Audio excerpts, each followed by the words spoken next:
to it on my face, it'll be okay. Tyler, why did you put Sharpie on your face, my man? Well, the first inning started.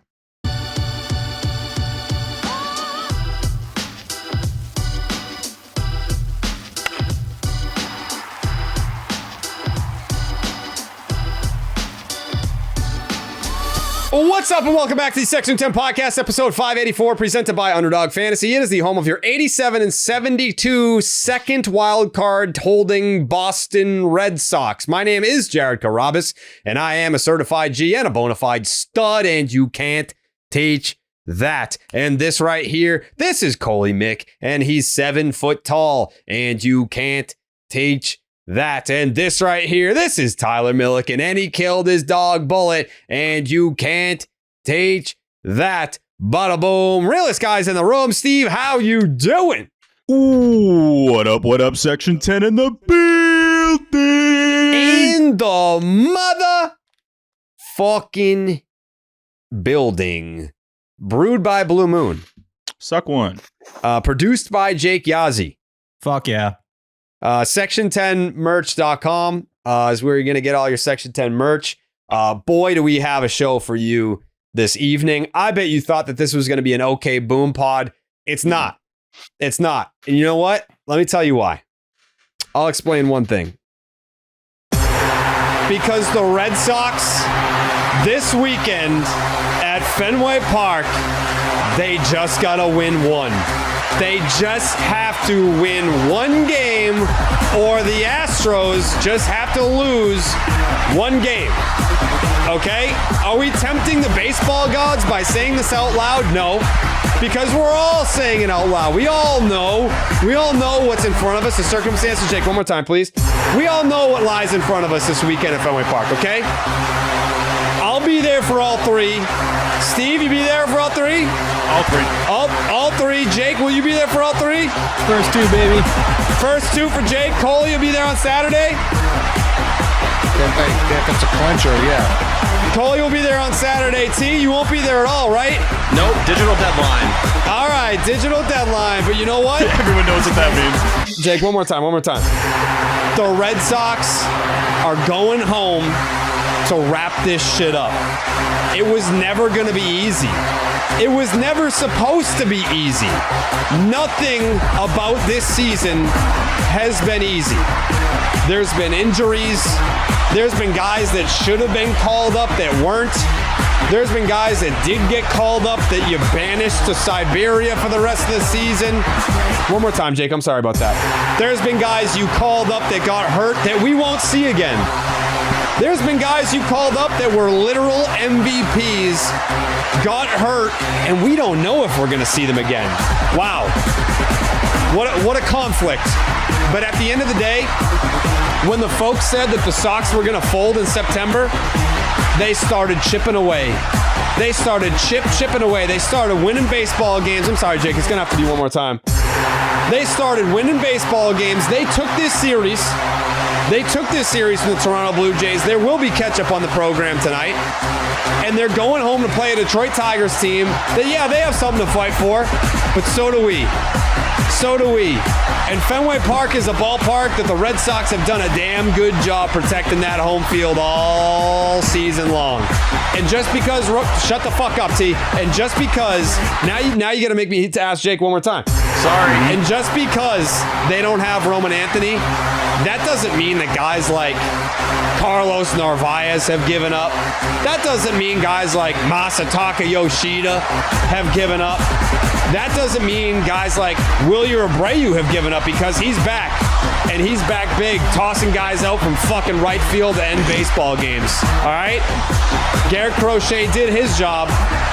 Well, I'm sorry, one last time. I'm gonna ask these folks at home to do your job this weekend at Fenway. Make Fenway Park a hostile environment this weekend. Make it a place that the Detroit Tigers regret even getting off the fucking airplane. Why are we here? Yeah, fuck Tigers. Why do we have to play the Red Sox in this environment? We did a good job this year, right? No, wrong. All it's going to take is one win, and the Sox are in. That's it. Steven? Oh, I was doing one. I was Oh, like, just one. You need one. Yeah. Just One gotta get win. one at A and B. Get one win at A and B. That's all you need this A and weekend. B this weekend. One Astros loss, one Sox win, and we're in. And I will lay it out for you, right? When Roman Anthony went down, I was like, well, there goes like the World Series aspirations, right? Okay. But that doesn't mean that the postseason, it's not going to be one and done. It's not going to be a situation where it's like, well, Roman Anthony's the only dude that can carry this team or at least win a playoff series. If your path is the Yankees and the Blue Jays and the Yankees, I still like the Red Sox chances. Like they have a fighting chance. That's really all you can ask for, especially in this American League where no one outside of like the Seattle Mariners are playing great ball right now. The Guardians are unstoppable, but we'll see what they look like come October. The American League is still as wide open as it's been. There's no juggernaut. Sure, teams are hot, but teams get hot. That's how that works. Teams get hot, they cool off. There's no team that's rolling into the American League playoff picture as a 103-win team that has 3 stud aces and 5 dudes in the middle of the order with an 800-plus OPS. Like, that team doesn't really exist. So here I sit, trying to keep the positivity high, because I know our audience, and they definitely put this episode on being like, this is the most OK Boom podcast of the year. The Red Sox not getting, people are like, oh man, I'm so nervous now. They'll find a way to blow this. No, they fucking won't. No. 99.4% chance to make the playoffs right now. They're making the playoffs. Let's keep it in context, please. Exactly. Like before the Rays series, it got down to 82%. So like at that time, all right, you're seeing things start to drop a bit. It was still super unlikely. It's 99.4%, man. It's very simple if you're just doing the math. There's 6 results they would need to go wrong to not make the playoffs. Now, there's a lot of people that, I've seen it before. I remember all these years it happened before. 1978. I was around for 78. I was there. Do you guys remember Buckner? They'll start bringing up stuff that doesn't even make sense or apply here. But it's not going to, the Red Sox are making the playoffs, okay? If you're listening and you're like, all right, I need the guys to tell me they're going to make the playoffs. We're telling you right now, the Red Sox are going to make the playoffs. I've obviously stayed very confident in this, 99% and all that. I was probably not even 99% at that point. It was probably more like 89, but I wanted to, show that confidence. It's 100%. They're making the playoffs. They're not going to miss. Understandable. The Guardians are playing great ball. I know OB after game 1 was like, oh, big win for the Red Sox because the Guardians won. I'm like, Dave, the Guardians are the least of our problems. Like, we got to worry about the Tigers, got to worry about the Astros. And the Astros, understandable, had a really good series finale there. I almost said Oakland, in Sacramento. But just win a game, and preferably in the green monster jerseys, Jerry. The green monster jerseys. You are 2 games up on the Astros, though, and you have the tiebreaker. They literally have to have a collapse this weekend. They have to get swept, and the Astros have to sweep. It's as simple as that. It's not happening. I know it technically can happen, but it's not happening. It can happen, but it won't happen, and we'll be there. We'll be there to make sure that. We'll be there when it doesn't happen. Like, it's the collapse ain't gonna happen. We ain't seeing a collapse this weekend. Did you say all 3, Steve, or no? All 3. All 3. All right. You bring your fucking dad? Dude. We well, I'm just asking. Might have called this. Wait, what did you just say? Huh? What did you say? You said something when I was saying something and Tyler laughed, so that means you were probably ripping me a little bit. Me? No. Tyler giggled, so what did you say that made him giggle? I didn't fucking say anything. Jake, I have a medical condition. Jake, what did he say? Did you hear what he said? He was asking if you're going to all 3. Yeah. I'm going to all 3. Going to all 3. All right, yeah. That's all I wanted to know. Yep, that's it. All right. Anything else that you were going to say, or you're getting on to like another thought there? I forgot what it was. Shit. Yeah. No. It was credit to you. It was credit to you. Because you would put that out there. Friday, we're drinking, right? Drinking Friday? Drinking. Hey, now drinking we might Friday. be drinking champagne on Friday, Jerry. That's the goal. And that's the hope. Yeah, that's going to be fun. I wanna talk a lot of ball on this episode, but I'm incredibly distracted by the fact that T went eye black today. Like, he showed up. He went whiskers. And yeah, he looks like a little kitty cat. And then I was like, is that supposed to be eye black? And it's Sharpie. Because he was like, I'm afraid it won't wash off. And then I said, what is it, Sharpie? Thinking there's no way he put Sharpie on his face. And he's like, yes. So you are going to go to work tomorrow with that still on your face. You do know that, right? No, I read that it comes off. You just got to scrub really hard. Oh, you read it? No, you don't have the elbow grease to get that off in Are one, you serious? one shot. Yeah, no, not you. Yeah. I've had it on my hands before. I feel like it comes off within a few days. So if I just lock in on it, I should be able to get it off. But no, but if I sit there and I start about an hour before and I just really, get into it on my face, it'll be okay. Tyler, why did you put Sharpie on your face, my man? Well, the first inning started. And Dave O'Brien and Luke couldn't. It did. And Dave O'Brien and Luke Malloy came in. It just went south.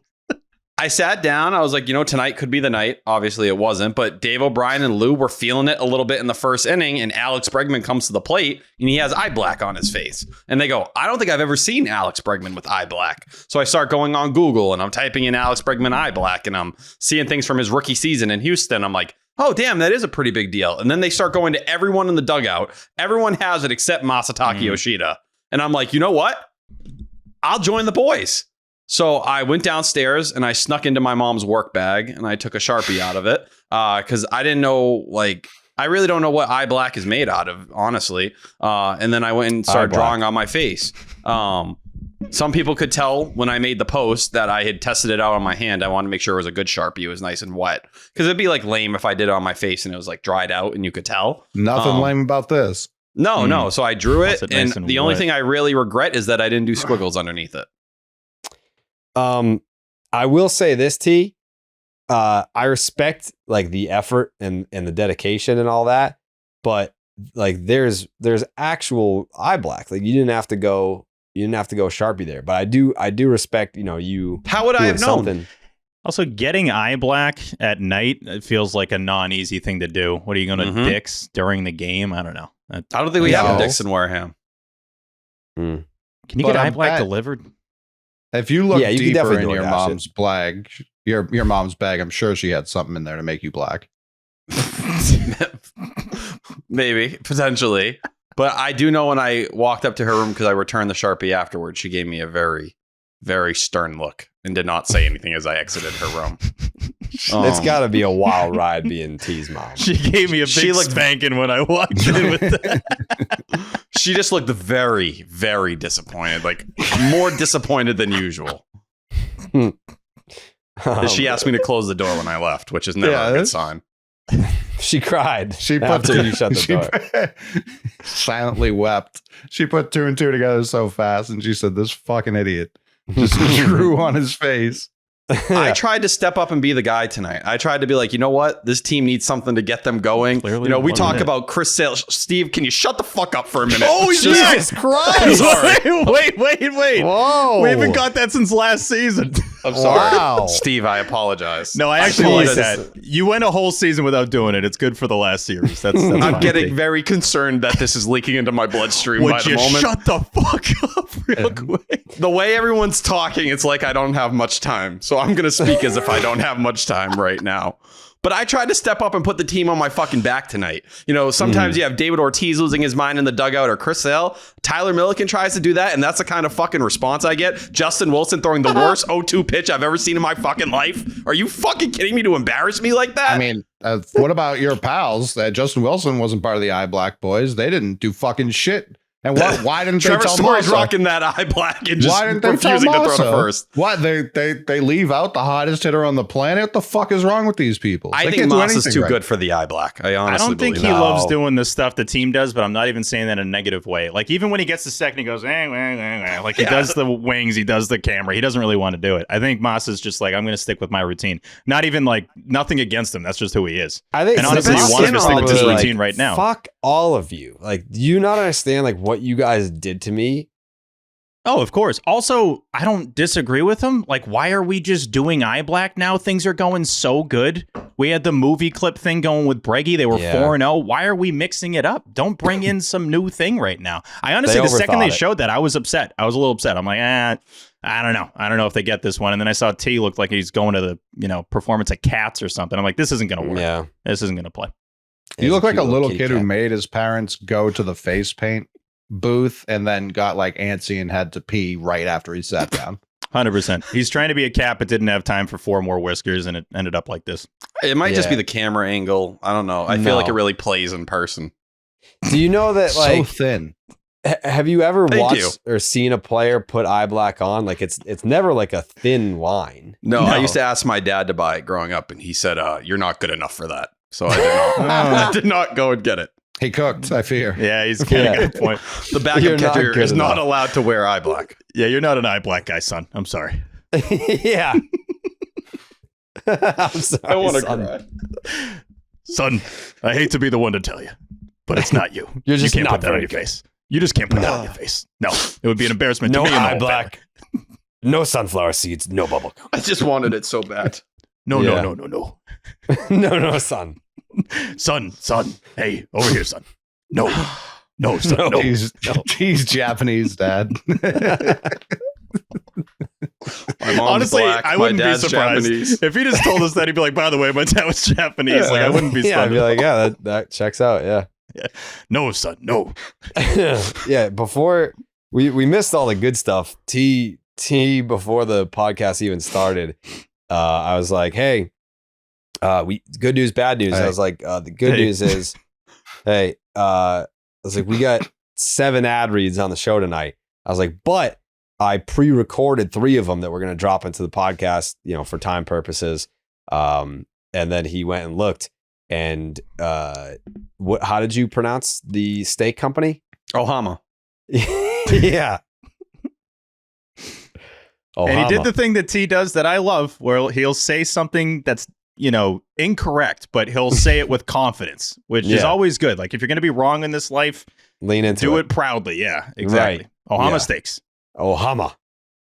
It rolls off the tongue. It does. Maybe Yeah. they'll change it. I don't know. They might.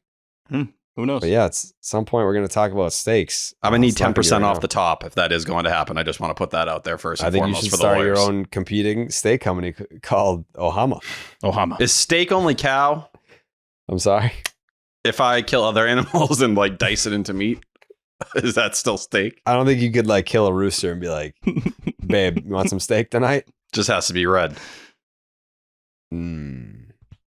I've had a crazy craving for bear lately, and I've never had it before, but I've seen some I'm pictures. sorry, bear? Then you Yeah. have rabies. I think that's what that means. It means you got bit by like a raccoon or something and caught rabies. People keep saying it's like gamey, and I don't know what that means, but it just sounds good. That sounds like a good tasting It's word. the opposite. Really? It's like very chewy. It's not How do you know? You've had a bear? supposed to be eaten. I'm explaining to him what gamey means. Yeah. What about a bison? Bison's really good. Yeah, they make bison burgers. It's a leaner beef. T might catch a suspension for this. Ben Rice fucked up my pick'em tonight. Oof. Yeah. I was I'm like, sorry. let me throw Ben Rice in there. He's been good. He's been good recently. That's on you. Fried rice. I guess. Underdog Fantasy is the easiest place to play fantasy sports. Playing their pick'em game is as simple as selecting higher or lower on player stats like strikeouts, total bases, home runs, and so much more. I only do total bases, and I usually win unless apparently I pick Ben Rice. That's on me. Sorry to anyone that took my pick'em today. I let the people down. I did win the one before that, but my mistake for picking Ben Rice. That was stupid. Make sure you sign up with the promo code Jared. That's JARED to get up to $1,000 in bonus cash and a special pick on Underdog. That's Underdog Fantasy promo code Jared. I gotta let the folks in on a little bit of a secret. It's not a secret. I feel like we've talked about it. We talked about it on Just the Nuts. I don't know if we talked about it on this show. But we're gonna do a live show / watch party at the House of Blues for game 1 of the wild card. We haven't announced it yet because they haven't clinched, but we have the space reserved for the event, and we're really up against it in terms of like the Red Sox clinching and then being able to sell tickets to this thing. So, I mean, I understand, like, I don't know what the ticket numbers are going to look like when we put them on sale when they clinch, whenever that is. But I'm assuming we're going to have to do like day of, like walk-ups, like all that shit. Because it's very limited time to put the event on sale and all that. But it does figure to be our biggest live show that we've ever done. There will be a merch table. But yeah, like I'm pretty sure you can buy the tickets right now. We just haven't blasted it because we would look like assholes if we put it out there before they actually clinch. So we're kind of doing a disservice, like business wise, by not putting it out there and not giving us more time to get everyone involved to get tickets. But I would not feel right being like, hey, game one. Well, like we can't do that. You can't do that. Like it is what it is. If we sell, like 100 or whatever, 200 less tickets because of the time constraints that we have, then I feel like we just got to take that one on the chin. Like I can't be the show that puts out a wild card watch party live show ticket sale thing before they clinch. You just can't do that. It's bad karma. Can't do it. There's no benefit to it. I just understandable from their perspective. They want to make sure they can get all the tickets. What can people expect at this event? I believe Dallas Braden is flying in. Eric Hosmer will be there. All the Section 10 folks. I think the idea, so we don't even know what time the fucking game is. Like it's been super stressful. I'll be honest with you. This has been a super stressful thing. We obviously want to put on like a big watch party for all the Section 10 people, all the BID people. But like not knowing if they're going to be there, not knowing who they're playing, not knowing what time they're playing, very difficult to plan an event like this with such a quick turnaround time. But we wanted to do it because it's a big venue and we want to cram a bunch of Red Sox fans in the same spot. Like I've openly admitted I was inspired by the Yankee fans at Billy's. It's a cool environment there. I was like, why can't we just do that here? So House of Blues is the spot. We're going to pump it out on all of our socials the second that the Red Sox clinch. And hopefully we can pack that place. So that's the plan. And I'm nervous, anxious, and excited all in the same swoop of emotions. But yeah, it'll be a very fun night. And it'll be a clean slate. It's like, all right, like you're in, everyone's 0-0. Like, let's have some fun. And yeah. And one thing we do know at this point is the Sox would not be hosting the Wild Card Series. So that was confirmed tonight with the loss and the Yankees win. I know we had talked about like what we want our best case scenario to be. If we're being honest, Jerry, now that we know that, I do feel like them on the road is a good thing because then it's just like House of Blues, bang. Like this is right by Fenway, but it's not like you're going to be distracted by what's going on across the street. We're all going to be right here. This is going to be a blast. Let's have some fun. Yeah. Since and I also July had the 23rd. fear that like people were going to buy tickets, go to it as like a pregame event and then go to the game. And then we would have like a half empty House of Blues. Now it's like, you're not going to go to our event and then drive 4 hours to New York. That's not going to happen. Since July 23rd, the Red Sox have the best road record in all of baseball. Yeah, I think 6th best on the season. So with no, gap or anything like that, they've just been a good road team overall. Obviously 5-10 in their last 15 home games, but we'll worry about that when we have to. Who even cares? You just got to win one more of those. Agreed. Yeah, I just want to get it over with at this point. Just want to get it over with. Steven? Can I be honest? Because I feel like I did something kind of yucky today. And I just want to, I feel like we're honest on this show. We always talk about it. Was texting with Mikey and Jake, the big four, Bones. And, we're talking about this House of Blues thing, right? And how they kind of want to put it out there and we don't want to jinx it and all that. And I was telling them that I didn't really even want the Red Sox to win tonight, if I'm being fully honest. And yet it was from a good place in my heart because it's for the content and for trying to document that at Fenway Park. I feel like you said this last pod a little bit too. No, I know, like Friday but would be it's ideal. a little different when you're like rooting for a loss. Like, I think like, hey, it would be preferable if they clinch at Fenway Park. Like, I'm not gonna lie, when that grand slam went out, I was like, oh, cool, whatever. I really didn't. I didn't really care at all. Whatever. Like, I know all of Twitter was like, what the fuck, and I'm like, yeah, man, fuck. Like, this is so stupid, and I wish it didn't happen. But also, the way this game was going, I was like, they're probably gonna lose. Also, I think fans will be more excited clinching at home. That's a given. And then Friday's payday. It's like, hey, man, just got that check. Let me go get some tickets to the show. I'm feeling good about it. Got to go hang with the fellas. Bring your friends. Bring your family. Everyone. Everyone's going to come to this. I'm not. Yeah. Sure. Yeah, why not? Yeah. We want moms at A and B. I'm not going to jump ahead here with the weather, but it's going to be a nice night, a very nice night at the Ball Yard. So that's another thing. Looking forward to Friday night. I always love, and we used to do this a lot when Tavern was still around, and now we do it because obviously there's a lot of Section 10 people that go to the ball yard, but Friday night's got a lot of good ingredients. It really does. Not trying to jinx anything, but it's like there's a lot of stuff there that it could be a really special one at A&B. So we're hoping for it. A&B.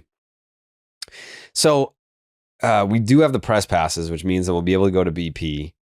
I know it's frowned upon to like wear Red Sox stuff, but also be credentialed and be on the field. I don't know if I fucking care for this last one. It doesn't. What are you even talking about? There's no rules for you. You're a Red Sox fan? What are you talking about? You think if you were, come on, you're the super fan. Like, what are you talking about? What do you mean? You can easily be on the field with Red Sox stuff and no one's going to say a fucking thing. No, if you were in the uniform, nobody would say anything. They just let you that's do what your thing. You can play for the team tomorrow, Chair. This is a big opportunity. I want to wear the Green City Connect jersey.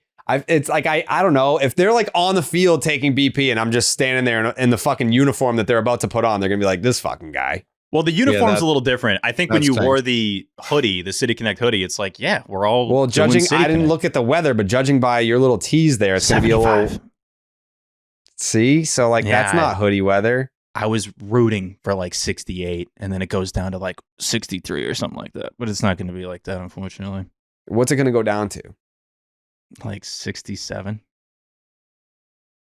Could I get away with a hoodie or no? I'm doing a hoodie, so if you want to join me, yeah. I know, T. Trust me, 72 first pitch, I think it was. That's what kind of hoodie are you going to wear? The Section 10 City Connect. All right, so then maybe I'll wear the Red Sox City Connect hoodie. All right. I feel better about that than the jersey.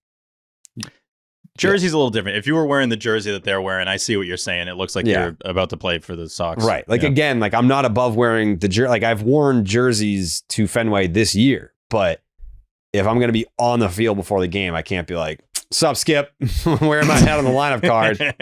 Can't do that. If you need me, I know it's a big night, so wherever you need me, I'll be here. Best abilities, availability. So I can't do that. It only works. But again, if like we all went and all had the jersey on, then it's funny. Well, which made sense, obviously, the night that they too. gave us the jersey. It's like, okay, we can all be doing that. It'll still be on my face tomorrow.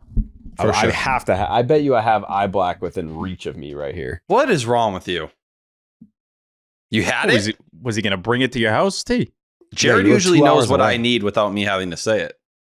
I didn't even see you today. You're probably leaving early at the Sports Hub.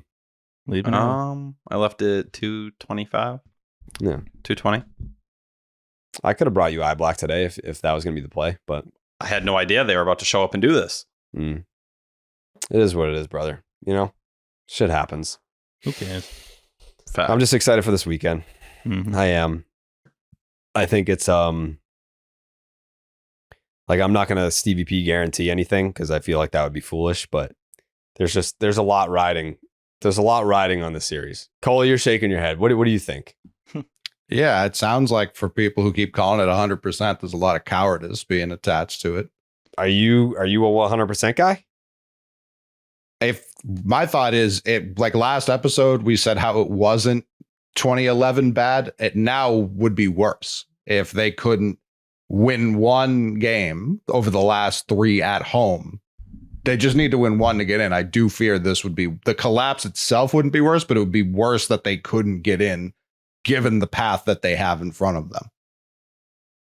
It would be a worse ending, that's for sure. Yeah. If you get swept and they sweep, like that would definitely be a worse last 3 days. You'd never hear from me again, I don't think. No, I don't really want to do the show anymore if that happens. I think the 10's over if they don't make the playoffs this year. Like the shock that would overcome my body, I think would kill me. I'm being dead ass. Also, knowing that we'd be there too. Oh God. When would you let the thought creep in? Because if you lose game one, you're like, that's annoying, but we're okay tomorrow. If it's like bottom 4 and they leave them stranded, are you just like, fuck, we're not?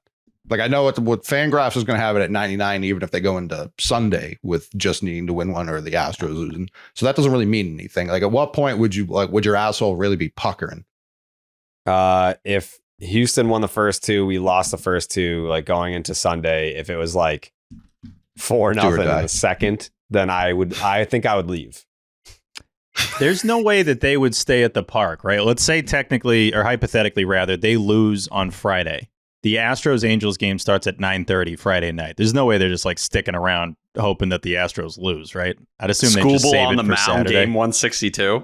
I feel like they might. No, you're saying For Friday night specifically, because that game's at 9:30 and the Sox game is going to finish at like 10:30. One of those years, maybe it was 03 when they clinched the wild card, or like 07. There was like one of those years that they clinched something.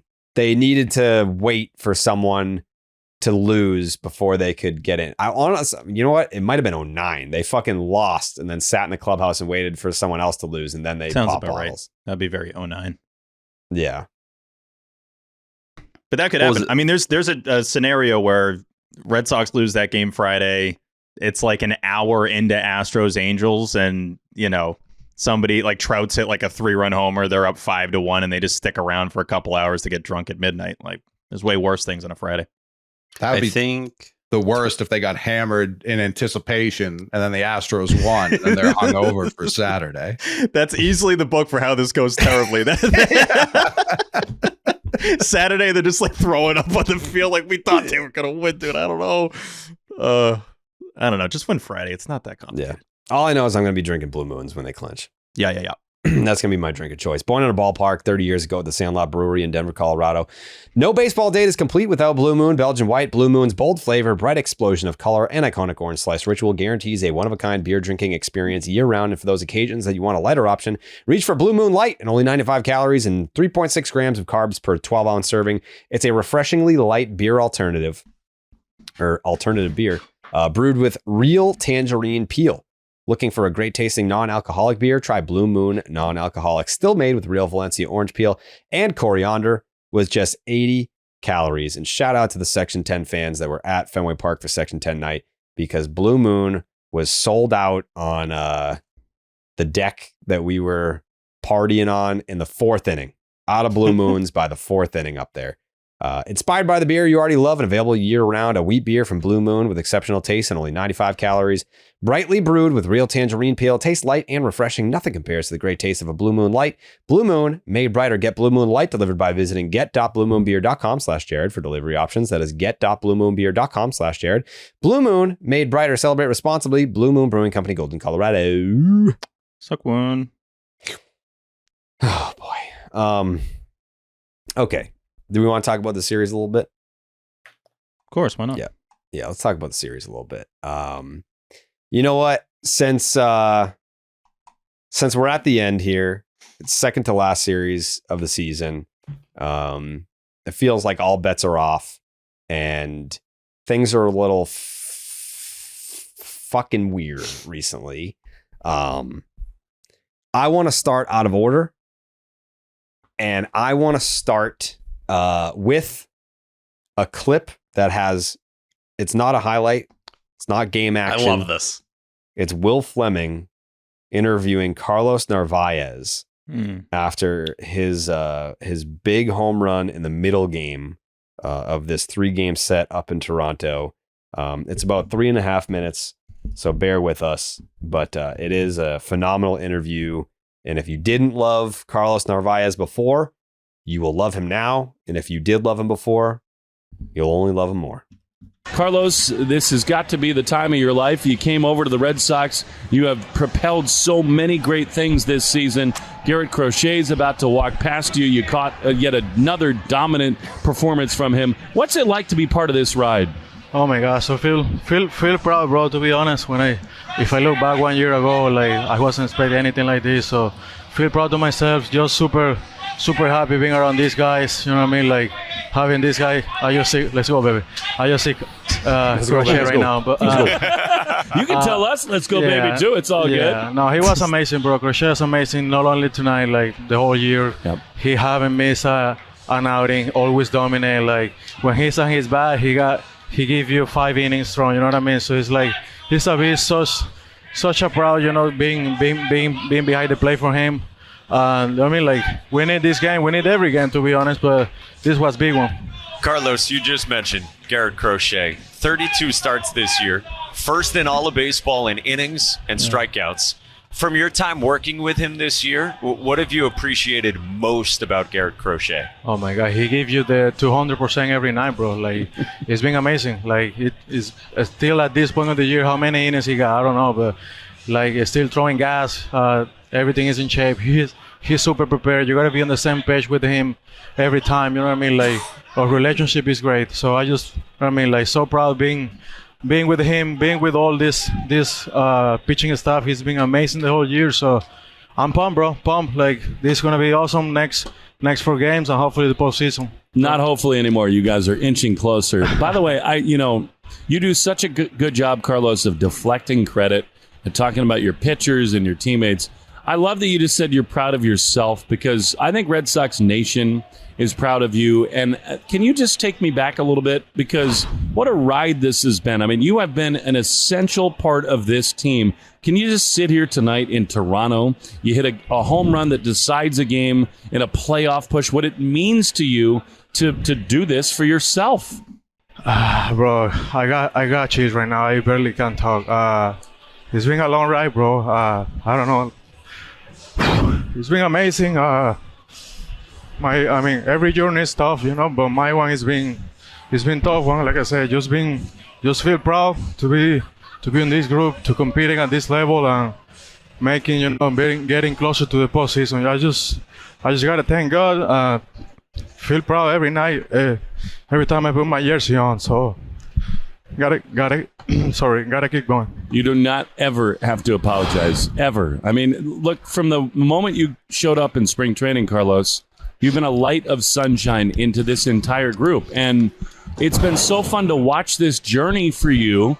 And you have to lock in so often, right? You're in these meetings, you're trying to grind through with your pitchers. I think it's really beautiful that you're able to just appreciate what you're doing. I know it's hard right now, so we'll let you go, but just know that Red Sox Nation has fallen in love with you, and the swings you have, it's for your family and for yourself, and what a great season you've had. Thank you so much. Thank you. He's the fucking man. I love that, man. Carlos Narvaez is the best. How do you listen to that and be like, I would kill for Carlos Narvaez? 100%. You guys saw a Crochet story today? Yeah, IG? Mi hermano, right? Yeah, post a picture, just a couple of them together, just saying my brother. Like, I think that just shows you, for a guy in Narvaez, like, this guy was never a top prospect. He was 25 years old last year at AAA, had to go to winter ball, and some things clicked offensively. And now he's the starting catcher of the Boston Red Sox, coming over from the Yankees organization. And he's put up a season that can really go head to head with any season Christian Vasquez ever had here. And that says a lot. As a rookie showing up here and doing that kind of thing when you never had that kind of pedigree or outlook, it's been an incredible season for him. And he had 2 major swings in this series. I love how consistent he is. He's so consistent with how he handles the media, how he handles the prep, how he handles the at-bats. There's no highs or lows with Carlos Narvaez. He shows up every day, is ready to play, makes zero excuses. They were asking him in the postgame after he hit the homer, like, "Oh, you got to be really feeling it by now." And he's like, "Bro, everyone keeps asking me that, bro. Like, I feel fine. Like, I feel totally fine right now. Like, I'm ready to play." And he's in pain. He's lying. He's made but I'm 40 saying, more starts this year than any other season in his career at catcher. He's lying, but I say that out of respect, where it's like, he's grinding right now and he's feeling it. And he's like, "I don't care, dude. We're on like we're about to make the playoffs. We're about to get into the postseason for the first time in 4 years. Why the hell would I complain about how I feel?" He understands the moment. He understands, how this journey has gone for his career. And he has just taken it and rode with it, and you gotta love it. He's an absolute ball player, the coolest dude ever. He's so nice to us, by the way. Not like that should matter, but that does matter.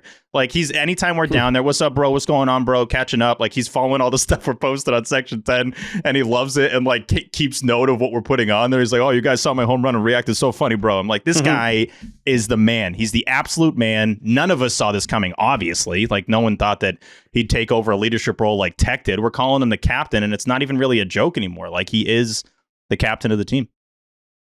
Yeah, he is. Like, his attitude is, I'm not saying it's what they directly follow, but it does kind of feel like his attitude represents how the season has gone, where it's like, we may not be the best, but we're going to fucking grind it out. And that has been the tale of this season.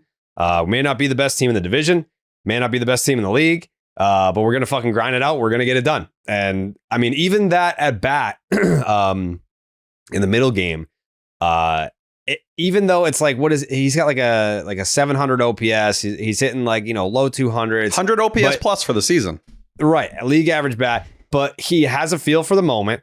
And when he came up, I was like, yeah, like this could be the spot where they break this thing open and then bang. Even off the bat, it didn't look like it was gone. It just kept carrying. I was like, holy fuck. I was surprised when it ended up in the seats. But yeah, you can tell with certain guys that when a spot comes up in the game, it's like, does the shoe fit nice? I'm like, this one fits nice. This would be a great spot for a Narvaez 3-run bomb here. And then lo and behold, he comes through.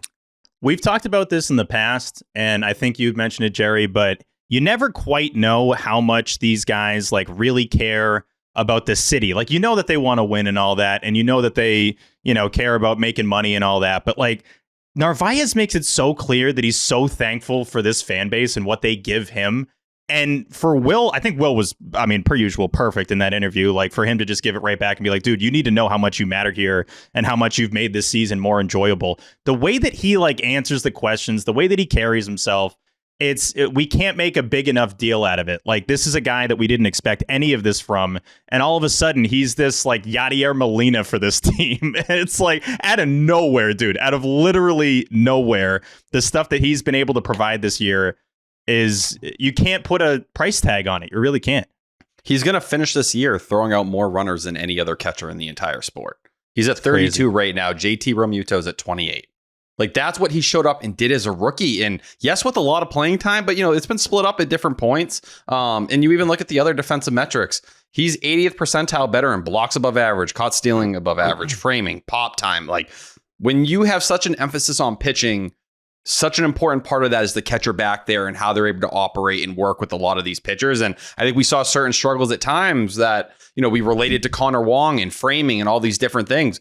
A big reason why the Red Sox pitching has gotten back on track is obviously the, infusion of all this talent. It's also Carlos Narvaez and having one of the best defensive catchers in the entire sport. And that guy is a rookie who was hitting 4th and 5th regularly when this lineup was in dire condition and they needed someone to help keep them afloat. You were doing that to a 26-year-old rookie, and he handled it well and kept you afloat until guys got healthy. Roman Anthony really got going. I don't know how Carlos Narvaez could have had a better rookie season in a first year in Boston. He's been everything you want out of a starting catcher. Love Narvaez. He's the man, bro. He's the man. Like, Cora talks about him like he's 35. Like, yeah, he's been doing this for 10 years. We never have to think about it. We just depend on him. That. That's it. And that's like the biggest compliment you can give to a guy like that, especially at that position. All the starters speak so highly of him, and they don't just like give those compliments out. Nothing against Wong, but I don't think unless you're Nate Eovaldi. Yeah, true. Just I don't know if I hear these guys bending over backwards about Connor Wong. But no, he's deserved all the credit he gets, and hopefully he gets the most champagne of anybody if and when they do clinch. He deserves it. Dude played for a month on one leg. You know what? Shout out T. Whoa. Shout out T. Because on the same day that the Red Sox traded for Garrett Crochet, the Red Sox also made that Carlos Narvaez trade. And T was all over it. And I was like, who the fuck? And it ended up being the captain of the Boston Red Sox. That's who the fuck. So shout out T. He was on it. A volume shooter for sure. But yeah. I pull up that much? You'll talk about Jacob Cahuzi and you're just like, well, he's actually progressing pretty well. So let's not downgrade Cahuzi. But yeah, it is what it is with Cahuzi, but like he'll talk about everyone like they're the next coming. So he's going to hit on some of them, but he was in on Narvaez. I got to give him his props. But we know with Cahuzi, it's off the field stuff. Like on the field, right. I feel really good about what he can bring to the organization. Cocaine. Like let's call it what it is. And the potential murders that he's involved in. Right, but he didn't do them. He just kind of funded them, which again is still, that's a federal crime. You can't do that. Mm-hmm. I walked into a pizza joint the other day. I swear to God, they thought I was there to sell drugs. Like the way these people were looking at me at this pizza place. You do kind of look like Cahuzi a little bit. Maybe I do, especially with the whiskers. I will add too, like Kyle Teal was someone we built up for years as the future catcher for the Red Sox in a lot of ways. And he's had a great rookie season. And part of the reason you don't think about it is because of how great Garrett Crochet has been. I also think it's because of how good Carlos Narvaez has been as well. And those two things kind of go hand in hand for me with a lot of that. And listen, I'll acknowledge it. Elmer Rodriguez Cruz has had a good year in the minor leagues. He led the minor leagues in strikeouts. I know Yankees fans want to act like we don't touch on that or anything like that. Still, for us to get what we see as our franchise catcher at this point in time, after trading that guy away for Garrett Crochet, good luck. If Elmer Rodriguez Cruz becomes, this number 3 or number 4 starter, I'll tip my cap because that ends up being a good trade for both sides. The fact that you got it this year when you needed it that badly, and when you know this team wouldn't be here without Carlos Narvaez, I could give a fuck. It's still one of Craig Breslow's best moves. There's also a great comfort level as a fan when your catcher is reliable. When you have a catcher that you like and that you trust, not just behind the plate, but at the plate when he's, taking at bats, like that's, I honestly compare it to any other like fandom of a sport. It's like, I want a catcher that I know is going to be dominant back there and is going to post and is going to, have the trust of the starters and the relievers and the closer. It's like, that's the guy that you not want to build around, but you have really high up there in priority of what you want on your baseball team. So, I mean, we had it with Veritek, obviously, for a long time. You want that guy to be as solid as possible. And that's exactly what Carlos Narvaez is. Mm-hmm. Cole, you've been quiet. He hates him. No, I mean, when you go last, all the good things are like, I agree. Yeah, we scoop stuff from you, Cole. We scoop stuff. Yeah, it is what it is. Like, I don't have any anti-Narvaez take. When T brought him up that day because we were coming ourselves over Crochet, I said I already like him better than Wong. So I still feel that way. I mean, I feel like most of us do. I think what do you think has the higher, I guess, percentage of happening? Cal Raleigh passing Aaron Judge or Connor Wong hitting his first home run of the season? Oof. I mean, one 3 of those games to go. Can't happen. So yeah, I look forward to people pretending the AL home run record doesn't mean anything after they thought it was more impressive. Like, people were saying that was the home run record. That's how much they hate Barry Bonds. So if he does hit 3, are those same people going to say Cal Raleigh has the home run record? Of course not. No, for me, it's just the Aaron Judge record. It's not a record. That's not how records work. It's the American League record. That's a record. It's not. Yes, it is.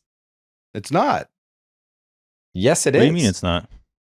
What, like, there's not, what's the American League wins record for a pitcher? 30?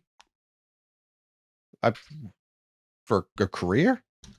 For anything. Like, we don't know. We don't know the person. We don't care know the more year. about homers than pitcher wins. Home runs is a thing. You don't care about any other stat is my point. That's where it's like not a thing. That's you don't normal. break it up that way. You think I'm about not baseball. saying I'm not saying that I give a shit about the American League record, but like, people made a big deal about Aaron Judge's pursuit of Roger Maris, and it would just be funny to see Cal pass him. He has the Yankees single season record for sure.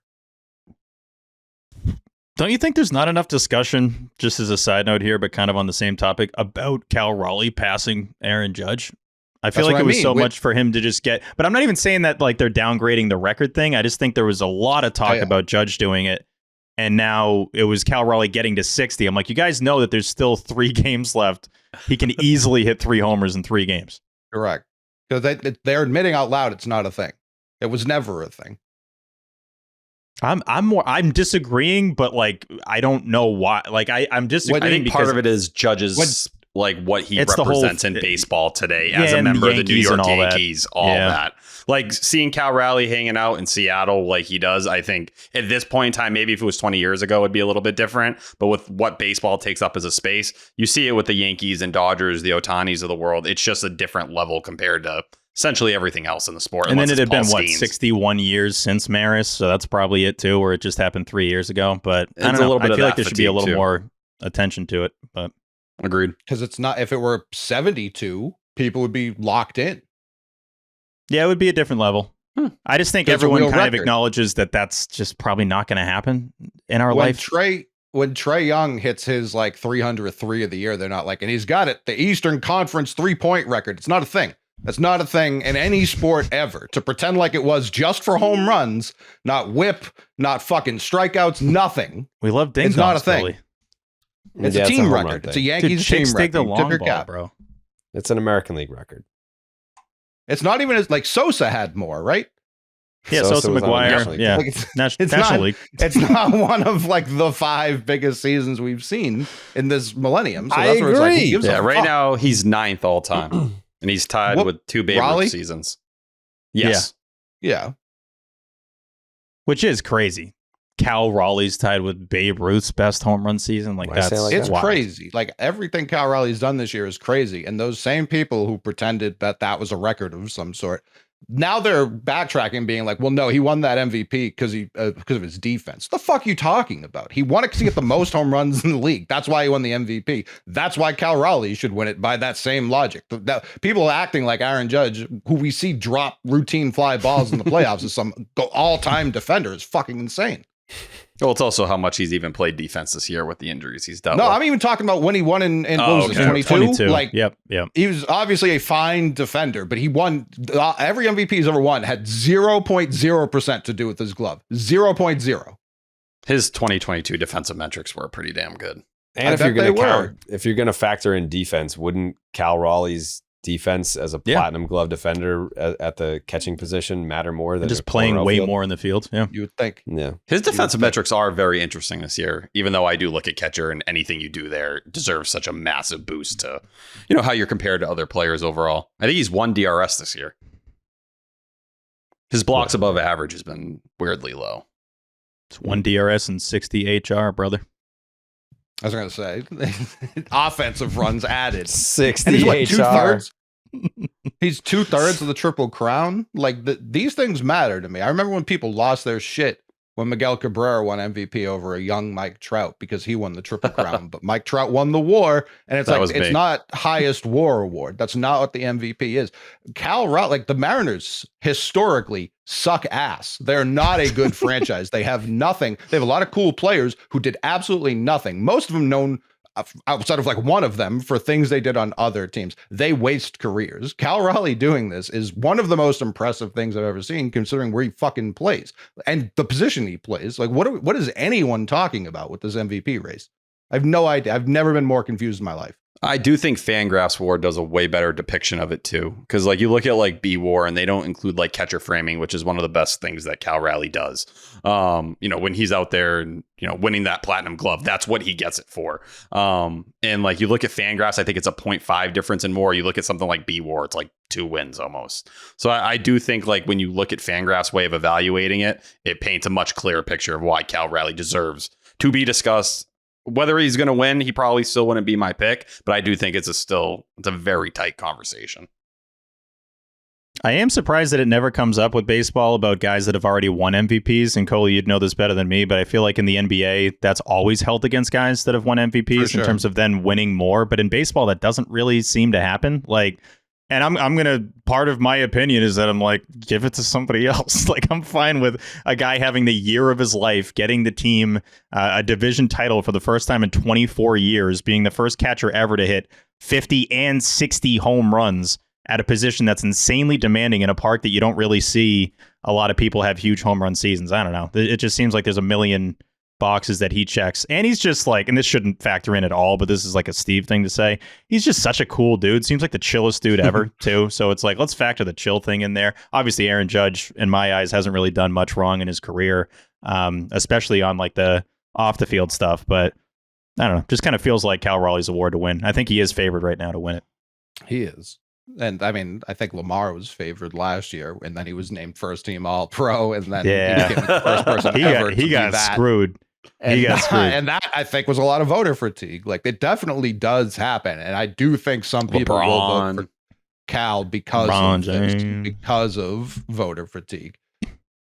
But I don't know. To me, it's like what we'll never see a Mariners catcher again. Like, even next year, he's gonna hit like 35, and people are gonna be like, "What happened?" It's like he's fucking tired, I imagine.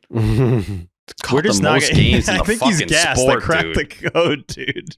Like, he's having the most exhausting season ever. This is a lot of running too. I mean, 60 ding dongs. You got to round the bases, hold the friggin' trident up, do curtain calls. It's a lot of extra steps that weren't expected.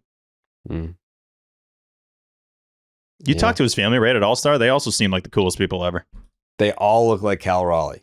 They do. We're at Shake Shack. I'm like, there's 5 Cal Raleighs sitting down having a burger. Right like walked into Shake Shack and there's 2 tables put together of 8 Cal Raleighs. And I talked to 2 of the Cals. Very nice. Trying to find the real Cal. You're like, are you? Yeah. Calvin Jeremiah Raleigh. It's just so he can go out in public. It's like, I just got to have 7 Cals around me, man.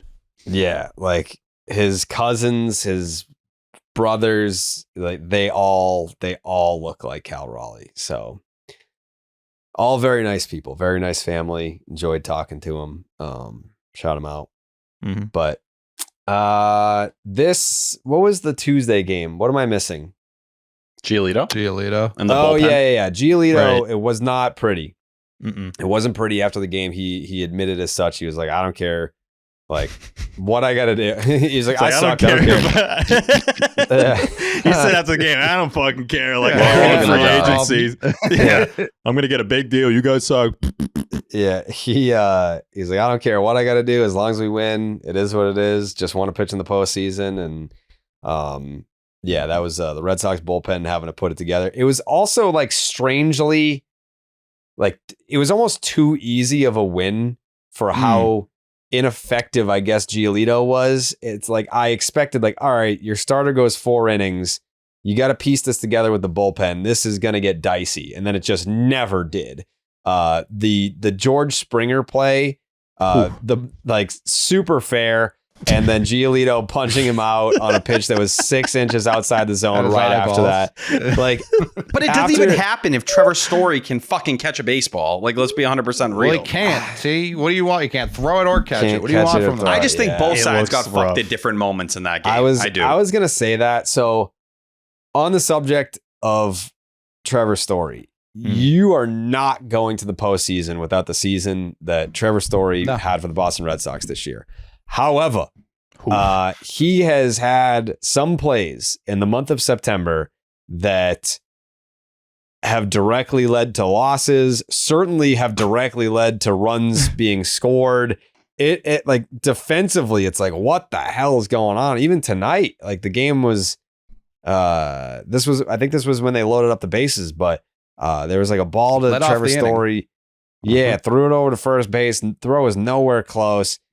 I don't know, man. I don't know if he's gassed, if you know. It's what he said after the game. Well, he did. I saw people say like, could he be? This is the first time he's played shortstop for the Red Sox for a full season. Like maybe his arm's tired, and I completely reject that because anytime he hits the Jeter jump throw, it's the best throw he's ever had in his most life. Which he did in that game. That was what made it even more annoying. I feel better when he's jumping 30 feet in the air and throwing, going away from first base. Yeah. It's crazy. But after the game today, he goes, I think just not finishing the play late in the season, I think your body gets tired, but that's no excuse. It's really just not finishing the play. It's on me. But that's a guy in Trevor Story who has not played anywhere close to this amount of games. And the Red Sox have rode the fuck out of him all year. Like Alex Cora, anytime like, do you want to give Trevor Story a day off? He goes full Jaron Duran. He's like, fuck no. He doesn't need a day off. How many has he played, T? How many games? He's over 150. He's at 154. So if he's going to play the next 3 games, probably, like he didn't play 5 games this year. He played 26 and 24, 43 and 23, 94 and 22. He played 157 in 2018. So it would tie it. Okay. Yeah, he had played 163 games for the Red Sox coming into the year. When people keep talking about him and Bregman's pending free agency, I feel like they get lumped together as if they both have only been here for 1 year. Like that's how people are discussing both of them. It's like, that's not true. Like he just hasn't been on the field the previous 3 years, but it's, what is it, 6 errors in the last 7 games? Did I see that tonight? Is that a real thing? That is exactly what it is. He's now down to the 5th percentile in outs above average this season. It's by far the most errors he's ever had in a year. It is crazy looking at fatigue or what? Looking at the games is nuts, though. You got, just in terms of like the Red Sox, 94, 43, 26, 154. Like, at some point, you're going to have to give him a little bit of leeway and be like, okay, if this stretch happened in May, obviously we wouldn't have been too pissed because we were already pissed at him. It's like, okay, well, he's doing nothing. He's just doing more nothing. We obviously put him at a different level now because of how valuable he's been to this team. But it does remind me, Jerry, and I feel like we've had some of these moments over the last 10 years where it's like when you're buddies with somebody, right? but then they do something that you're like, I gotta say something here. Like this is, this is egregious. Like I feel like you've had some moments in the last 10 years where you're like, Steve, here's the deal. Okay. Like I know you got good intentions, but here's the deal. Like you just got to clean this up. That's kind of what I feel like with Trevor's story here, where it's like, we respect the hell out of you. We love that you came on Section 10 to start the year. You've been the MVP of the team, but this is getting to the point where it's like, we got to clean this up, especially if it happens in the playoffs. We should tell him. We should let him know. We should tell him. Honestly, on Friday, we can just talk to him and be like, listen, like clean it up. I'm sure he'd love hearing that. In the same spot it's always been. It's right there. 90 Here's the feet thing. from the other It's ones. a ground ball, field it, throw it to first. It's not that hard, Chief. But they wouldn't be in this position, obviously. We won't call him right now? Please. On the plane, I'm sure he'd love that. Yep. Let's call him. Dude's at customs right now. We're like, Bud, the errors. Clean it up. Yeah, let's talk. It is weird, though. Can't He's happen. having the best offensive month of his entire season right now, too. Does not feel like it. That doesn't feel right at all. Just going by, OPS or WRC plus, this is his best month so far. 883 OPS. His next best was July. It was an 870. The reason I don't think it's physical is because it's on the plays that he has time to think. It's like when he gathers the ball, takes a couple steps, does a few hop twos in the glove, and then he sails it to, low. I feel like it's more those than any of the ones that he can just boom, boom, and make the play. Like that play in Tampa, not just the jump throw, but the ball completely shooting on him and going the wrong direction. He scoops it, throws the first, and is like, whoa, that was crazy. He had no time to think about it. It was just like a quick play, got it done, and it happened. I'm weirdly not worried about the balls that are smoked to him. It's more the routine stuff right now. I do want to blame Romy a little bit too, because when it happened, it was that was a dumb play. He throw to first place. Like that was, he's trying to toss the Trevor, and it's like you just made it a really quick boom boom play when you could have just gone to first base there. So didn't love that. I think for Story, like he's at his best when he is moving, and even Cora tonight goes, he's like, I thought on that error he was about to 360, and we've seen Trevor Story do that a million times going to his left, and he didn't. I don't know if that's tired legs, if it's trying to pick spots, but heavy legs. Yeah, it could be. I think it's a combination of that, and I think there is some regression happening with the athleticism. And we saw earlier in the season, the defensive metrics weren't great. Then he had a 2 or 3 months or 2 month stretch, let's say, in the middle of the summer, really kind of like that June, July, most of August, where, he's making every play. He looks great. We're getting a jump throw every 4 or 5 days. And now we're back here at the end of the year. I think he's taken a step back defensively, and I think he's running on fumes a little bit here. I think it's a combination. There's a lot riding on that Friday game. Obviously, you want to clinch a playoff spot and all that, but you can get a little break here. You clinch on Friday, you win that game, you have your celebration, you get 3 days off for some of the important dudes to get off their feet, kind of reset before you now know that you have to take a flight to somewhere to play a wild card series. So I understand that a lot of times you want that momentum going into these games, but if it's just like 2 or 3 days off, a lot of guys on that roster would benefit from that. Cherry? Not to like maybe invite panic or negative thoughts. The first 2 games of this Tiger series will both be started by either a rookie or someone that has made one start for the Red Sox. Does any of that concern you at all? Yeah. I mean, it has all the makings of like why I don't know. Maybe why you need to get a better pitcher. Trust me, if you want to be doom and gloom, there's some things you could point to this weekend for sure. Yeah, I mean, you were saying like, it's never really happened. I'd almost prefer this did happen, so Cora could point to all the examples to lock guys in and be like, no, it happens so frequently, we really got to focus the fuck up. Having the attitude like, we're fine. Terrible, like that's exactly how it happens. Like the Falcons for sure thought no one's ever come back to 28. We had a statistical improbability, and then like, oh fuck, what could happen? And I don't know. The Tigers have been. We were talking about it on JTN. Like there has been no supreme team in the American League this year, but throughout the whole season, if you were talking about 2 teams, the Tigers were always one of those 2 teams. Is it the Red Sox or the Tigers? Is it the Mariners or the Tigers? Like they were always in that. So them coming in here and playing their like they need to is not like all month. It's like, yeah, we got that Tigers series at the end. They'll have it locked up. They don't. They don't have anything locked up. Like they're playing for their lives as well.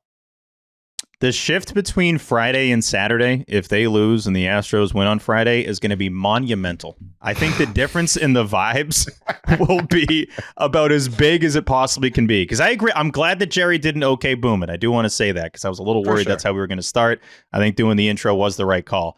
But if they lose on Friday, and then to your point, Coley, even worse, if they stick around and then the Astros win, it's like, oh no, then it starts really seeping in. Honey, why are you home late? I don't know what to tell you, but like it was really bad. Like a lot of guys got fucked up, and we have to play 100% tomorrow to try to win. So we'll see. I think it's right now. I think the vibes at Fenway are going to be great on Friday. Mm-hmm. I think if they get down early, it's going to start to shift, and if they lose, Panic Town. Population Boston, but I hope we don't get there. I know you said, Steve, like, you know, when Wilson gave up the grand slam tonight that you were just like, yeah, whatever. But I was explaining how when I came home from 98.5, the fucking Sports Hub, I had to clean up the media room out here because I had to take all the shit off the walls so that they could put the fucking lights in the ceiling and then put the pictures back on the wall so that when I clean the room tomorrow that it's cleanable and there's not just shit everywhere. So like I'm in there, Train's helping out, and she's like, you know, wiping all the fucking dust off the pictures and shit. She's like trying to like hand me stuff to put back on the wall, and Wilson gives up the grand slam, and she's like trying to hand me something and I'm not taking it, and she's like, hello? I'm like, I just need a fucking minute right now. Like I just need like trying to process like, all right, this is bad. It sucks. Like the one thing that you didn't want to have happen today is the Astros win and the Red Sox lose. That is happening in front of my very eyes. But all right, now you can clinch at home. Okay. So I'm very angry, but having a pep talk with myself about this weekend as she's just holding out this fucking framed picture of Koji Uehara. I'm just like, can you fucking wait a minute, please? As my girl, as you would expect, is holding out a Koji Uehara framed photo. Yeah. Like, that's what girls do. When you said you were taking stuff off the walls for a brief second, my dumb ass thought you meant like you were taking the wrapping off the walls because you were going to have some like champagne celebration if they won. Second that Grand Slam happened, we had me and Train had the champagne all over the place. 86 all over again. Take the fucking plastic down. Bang, girls, take the plastic down now. Bang. Take it down now. She's just removing the champagne bottles out of the room. Man. Put the fucking champagne back in the garage. I don't know why I went there, but I thought you were having your own little celebration tonight. Apparently not. No. Oh, that's for AMB. Should I'm gonna ask a baseball question for the fellas. No shit. Should Justin Wilson be on the postseason roster? Yes, 100%. He's been kind of dog shit for a while now. How long a stretch we don't talking? have like a ton of other options, but this is not. Every Reds fan has been like, this is exactly what he did last year. He got off to a really good start, and then after the All-Star break, kind of fell apart a bit. When did he start sucking, Coley? Do you have a date for me? I don't. This is all eye test, baby. T's got the date. When? We can go about it a few ways. Since the beginning of August, it's the 386 ERA, a 171 FIP. If you want to jump to September, and this is not including tonight, it is a 514 ERA, but a 2 FIP. So that's where you kind of look at it. It's a lot of inherited shit, too. It's more I don't, kind of like Weissert, I don't really trust him when there's traffic already.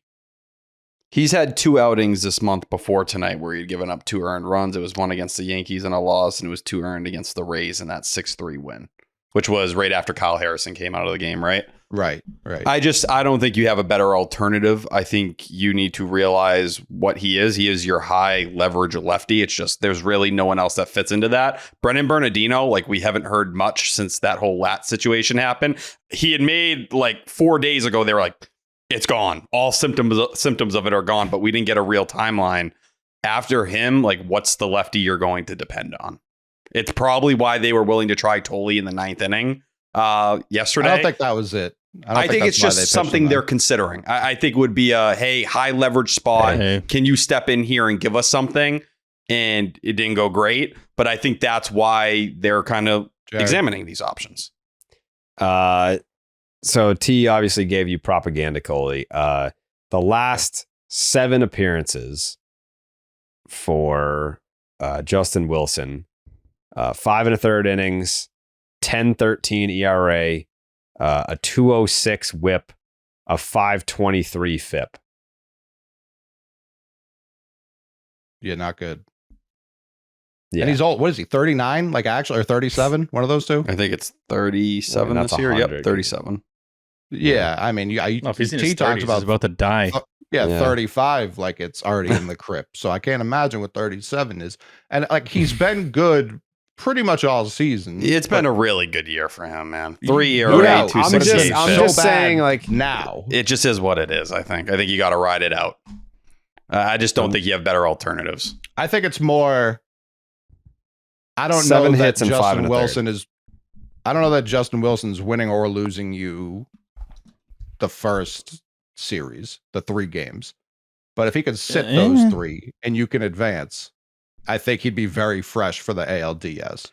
I look at him and Greg Weissert under the same light right now as 2 guys who look like they're running on fumes at certain points. I get nervous if they are in a super high leverage spot. But if we're talking like the 6th inning, you're going to have to let it run with those guys. They're the best options you got. And you hope Justin Slayton, Whitlock, and Chapman can do 7, 8, 9. Because I just don't know who from the left side. Like, do you want more Steven Matz? Steven Matz hasn't had a great month either.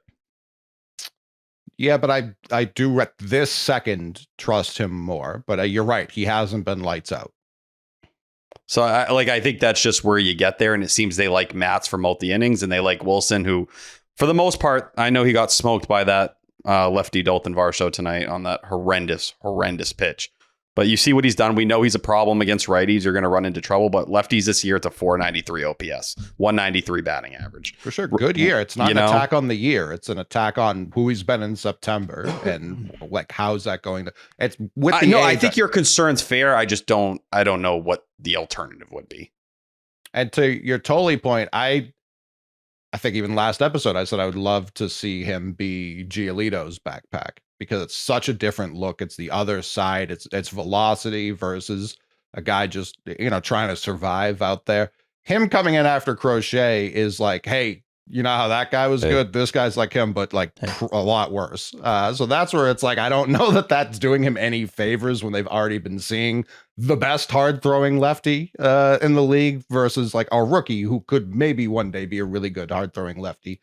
I think, I don't even know if Cora said this or where I saw it, but it was just like they wanted to give him one extra game coming out of the pen in the regular season, this Tigers series. They didn't want him to not get more because I didn't like seeing him come in after Crochet. I just thought it was too much of the same look for a Blue Jays lineup that was dying to see anyone other than Garrett Crochet on the bump. Not to excuse him entirely because he should have been. He shouldn't just give up a bomb immediately. Especially to IKF. It just felt like to me when they pushed him for those couple innings last time in Oakland or Sacramento, they just weren't overly impressed. And, the results weren't that bad in the following 2 innings. But they seemed to really fall in love with the 1 inning and what it looked like. And, credit to him. He hit 100 for the real first time in that outing yesterday. Multiple times, right? Yeah, twice. Yeah. So he's going to get that T-shirt. I just think for them, they aren't very confident in the secondaries. I think they're scared of him having to pitch more than 1 inning at a time now. No. I don't want Justin Wilson pitching multiple innings either. But to be fair, like you go back to Tuesday night, right? And he pitched an inning and a third, inning and 2/3, and he ends up having a pretty big moment in that game or Tuesday's game, whatever. I think Justin Wilson definitely. If you're worried he's on fumes, I wouldn't disagree with you. The results say it. I don't think you have a better alternative. You got to hope he's been the pitcher he's been for most of the year. That is a wonderful thing to say seriously. So he's going to get his shirt, but like, do they trust him? Probably not. But like, they owe him the shirt, and if they don't give it to him, that's on them. It's an earned shirt. No one's denying that. He earned the shirt. It was a real 100. It was a Pedro, whatever the hell you want to call it. I think the simple thing with Wilson is that early in the year, and put all the numbers aside, when he came in with inherited runners, I felt great. And he normally got out of the situation, and you're like, oh, this is great. That's when the age doesn't matter. So, 38. Wow, this is crazy. Didn't expect this. Now when he was sucks. calling him lefty Chris Martin, if I recall correctly, because it was right. Yeah, I was going to say, which is correct. Like, those are the numbers he was putting up. It kind of reminds me of the season Schreiber had for the Red Sox, where it was really reliable. We were calling him the janitor. He'd come in, clean up everyone's mess. And then from that Little League game on, he was kind of terrible and was clearly on fumes. I feel like there's obviously multiple guys in the Red Sox bullpen like that. But yeah, this is all that matters. Unfortunately for Wilson, it's like the fact he had a great summer. I mean, we got way bigger aspirations than great summer and let's go home and, see you again in spring training. Like at this point, you're going to need him in high leverage situations. That's why I do kind of disagree a little bit, Coley, that he could lose you a game in the wild card series, because that's somebody that you could go to after Crochet goes 6 1/3 and then, has maybe a couple guys on, and all of a sudden he comes in and does what he did in the finale. So that is my concern. Yeah, I don't disagree with that. I was advocating for him to not make that. Again, I guess postseason roster, he'll obviously be in the mix, but it's I don't know that for the wild card, I would I'd feel comfortable using him in such, the margins are just so thin. And I think the break, you're obviously banking on winning, but I don't know. I don't feel confident right now when he's jogging in. If you're going to win the wild card round, Crochet needs to go out there and throw 7 at least. Yeah, you need deep starts. He needs to go dominate, and then you hope that, whether it's Whitlock or Chapman, hopefully you put the game out and you don't even need to use those guys game 1. But if you need to and you go game 2, you're crossing your fingers with Bello that he can give you 5, and then it's Slayton, Whitlock, Chapman, and that 6th inning, Weissert or Wilson. It's going to be one of those two that has to go out there and do it. I can't remember a more clear path to how they get to the next round in the playoffs. Obviously, the iteration of those rounds has changed over the course of our existence. Now it's a wild card series instead of just that one game 21. But it's so clear that you need Crochet to be Crochet in game 1, be dominant, hold them to 0 or 1 runs. And then in game 2, you need to score 4 or 5 so that you can feel kind of comfy, and then maybe Bello gives up a couple, strands some guys like he did early in this start in the finale. But you're going to have to score some runs in at least one of those games to win. But if you're going to bring these guys in to a game 2 situation, game 1 situation, you'd want to at least have a little bit of a cushion. If it's a 1-run game and you got Weissert jogging in with some guys on base, it just is what it is. Fucking forget about it. I will with Whitlock too, but yeah, it's a confidence thing. What was Bello's final ERA on the season? Brian Bello. I'll have it right here. And why'd he get 3 earned? Did they not give Story an error on that? He got 2. He got 2 earned. He got 2. Okay, OB said 3 earned. I should have known. OB didn't give a damn few days in the booth. No, OB had a tough series. No, he finished with the 3.35. Yep, and a 4.20 FIP. Yeah, I can't wait. I mean, I hope it happens for him to just have a league average defense behind him one of these years, just to see what that looks like, because that would be a real treat for a guy who induces so much contact. That'd be an absolute treat. I mean, a 3.35 is pretty damn good. I think this year, I know, but if we're going to talk about Bello and how good he was, I think it's important to note that he learned how to be Brian Bello this year. Instead of trying to actually strike out guys and jacking up his pitch count, I think he got comfortable this year just pitching to contact and getting balls in the ground. He was I can get an out with 2 pitches instead of having to throw 7 pitches to this guy. Being more comfortable with your stuff so that you can live in the zone and trusting his pitch mix. This was a huge, I know that September kind of stunk for him, but this was a huge year for Brian Bello. Yeah, I think the incorporation of the cutter kind of changed almost everything for him. You go back to when he was at the end of May and we were looking at it and saying, man, this feels like way too much of the Brian Bello we had seen the last couple years. And now this is a pitch he threw 26% of the time today. He'd even throw it once last year. It was a pitch he wasn't leaning on at the start of this year. And I think it just allowed him to, like you said, Jared, work in the zone a lot more and induce a lot more weak contact. I thought the only thing today that kind of was weird, he didn't really use the changeup much, 4% overall. And I think one of the more encouraging things we saw as the summer went along was he felt better about the changeup. And he was starting to, throw it in his pitch usage at higher rates. But still, the command today, I thought, was not great. 3 walks, 2 hit by pitches on top of it. That's kind of been a lot of the characteristics we've seen throughout September. Better today, deserved better, certainly. But yeah, the command still seems like it's a little wonky compared to where it was in the middle of the summer. biggest thing that jumps out to me for Brian Bello is what he did in the summer, especially compared to last year. And I consider that the start of June to the end of August. The ERA this year, June through August, was 2.66 for Brian Bello. The same months last year, 4.92. Obviously, the day game thing probably factors into that. And, it's been well documented with the kids that he's getting up earlier. But he's just a more responsible guy. I feel like he's just on the mound. Like, you have a better feeling of what you're going to get from him out there. Understandable that his September wasn't great. It's a 5.40 ERA in September. I do agree with Coley. The defense probably factors into that a little bit for a ground ball pitcher. But no, Brian Bello overall, I did not expect this season. I got to tip my cap. And obviously the door is still open on this year too. He's going to get the ball likely in a game 2 with either, the position to go on to the next round or to save the Red Sox season. So it's kind of a what have you done for me lately thing, and that's how we're grading him for September. But that could also shift when he's the reason that you could be having another champagne celebration in like a week. I thought one of the cooler moments tonight with Bello was after the grand slam gets given up, who's the first guy at the top of the dugout, like telling everyone it's okay, let's keep going. He greeted Justin Wilson. It was Brian Bello. That I genuinely looked at that and I was like, holy shit, he's matured a ton. Because like we saw before, he'd get into that dugout, either he went right down the stairs or you could tell he was very upset. Just got his whole line smashed. Justin Wilson shit his pants and he's there. He's clapping. He's slapping him on the ass and saying, hey, we have a long way to go. Let's keep playing. You fucking idiot. Good job. job. But still, like to grow and be that guy, Brian Bello doesn't do that a year ago. No, he does not. You're I think is just on that note too, T, I think his composure is great when things are going well. Yeah. Like there's a big difference in that too. Yeah. I mean, today's first inning. He's had stretches where he's dominant and he's walking off the mound like, that's who I am. I'm not yelling. Like, I'm striking out, or it's not striking out the side. That's not Brian Bello. But I'm striking out the last guy going to the dugout and like, yeah, it's fine. This is what I do. This is the new version of me. That's weirdly enough one of the most impressive things, or one of the things I've been the most impressed with this season, is that the highs and the lows just haven't really been there. It's been very right in the middle, consistent, and you kind of know what you're going to get. Obviously, this month has been a little bit different, but the season Brian Bello has is a huge reason why you're making the playoffs, hopefully. Agreed. In the middle game, Garrett Crochet, the outing that he had, I mean, God. If there was any talk about, he's fatigued, he's getting to 200 innings, and some of the 5 stuff was days true, like, versus regular rest. Yeah, so to set the scene here, the Red Sox moved Garrett Crochet up.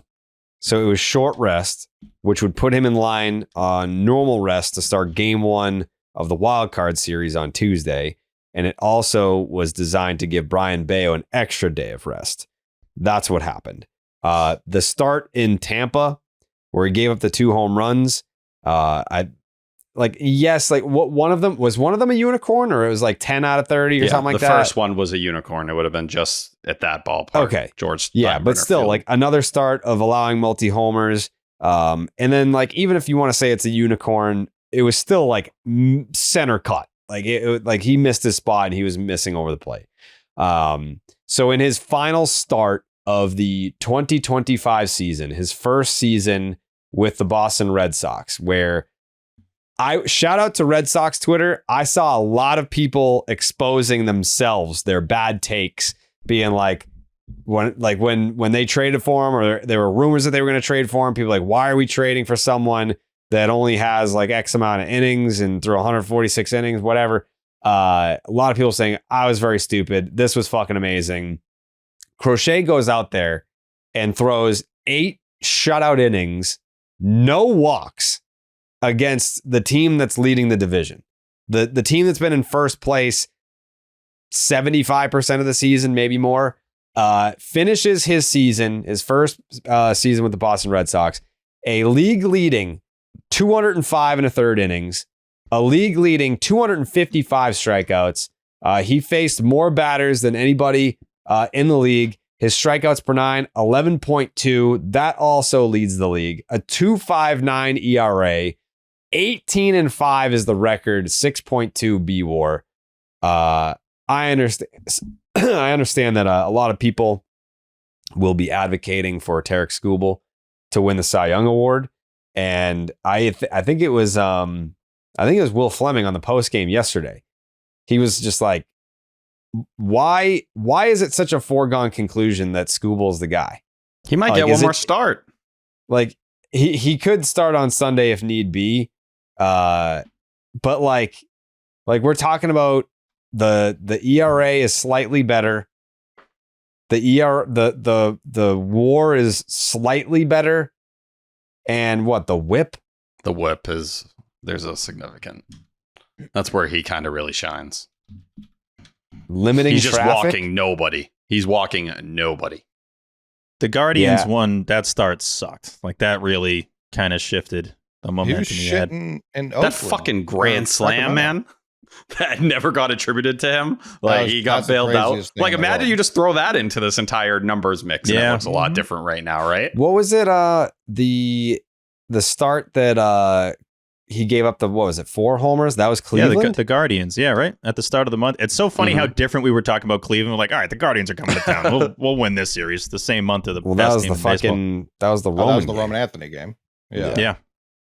I'm gonna get his. Did Crochet by any chance? Did he face the Guardians more than once? Did he face him in that series that Durant stole home too? Yeah, that's where I'm trying to. I don't remember. I'm trying. I don't picture think him he did pitching in Cleveland. Season. Yeah, let's find out. The season is so long. That was the dude. I feel like a different person. Like inside. That was like 3 years ago. That was the only time that he faced Cleveland. T. Yes. Yeah, the only time. Okay, so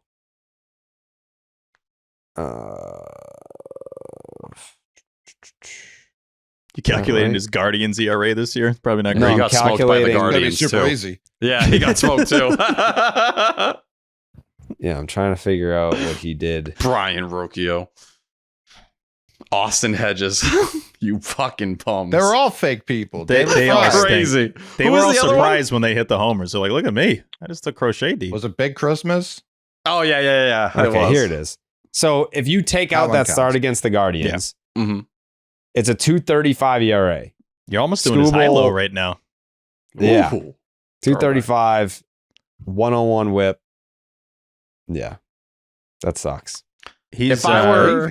If I was on Garrett Crochet's side and I was trying to push some narratives, I'd look at win probability added. Yeah. I am. Why are you phrasing it like that? I don't know. That was weirdly spoken. If I like this guy, but I fucking hate this guy. Listen, sucks. I don't know if there was a more pro Crochet guy last offseason. You could go back and check the receipts on Twitter or on this podcast. I was saying I was willing to trade Marcelo Meyer, and people thought I was a fucking idiot at that time. Yeah, I mean, they didn't have to, so you kind of are still.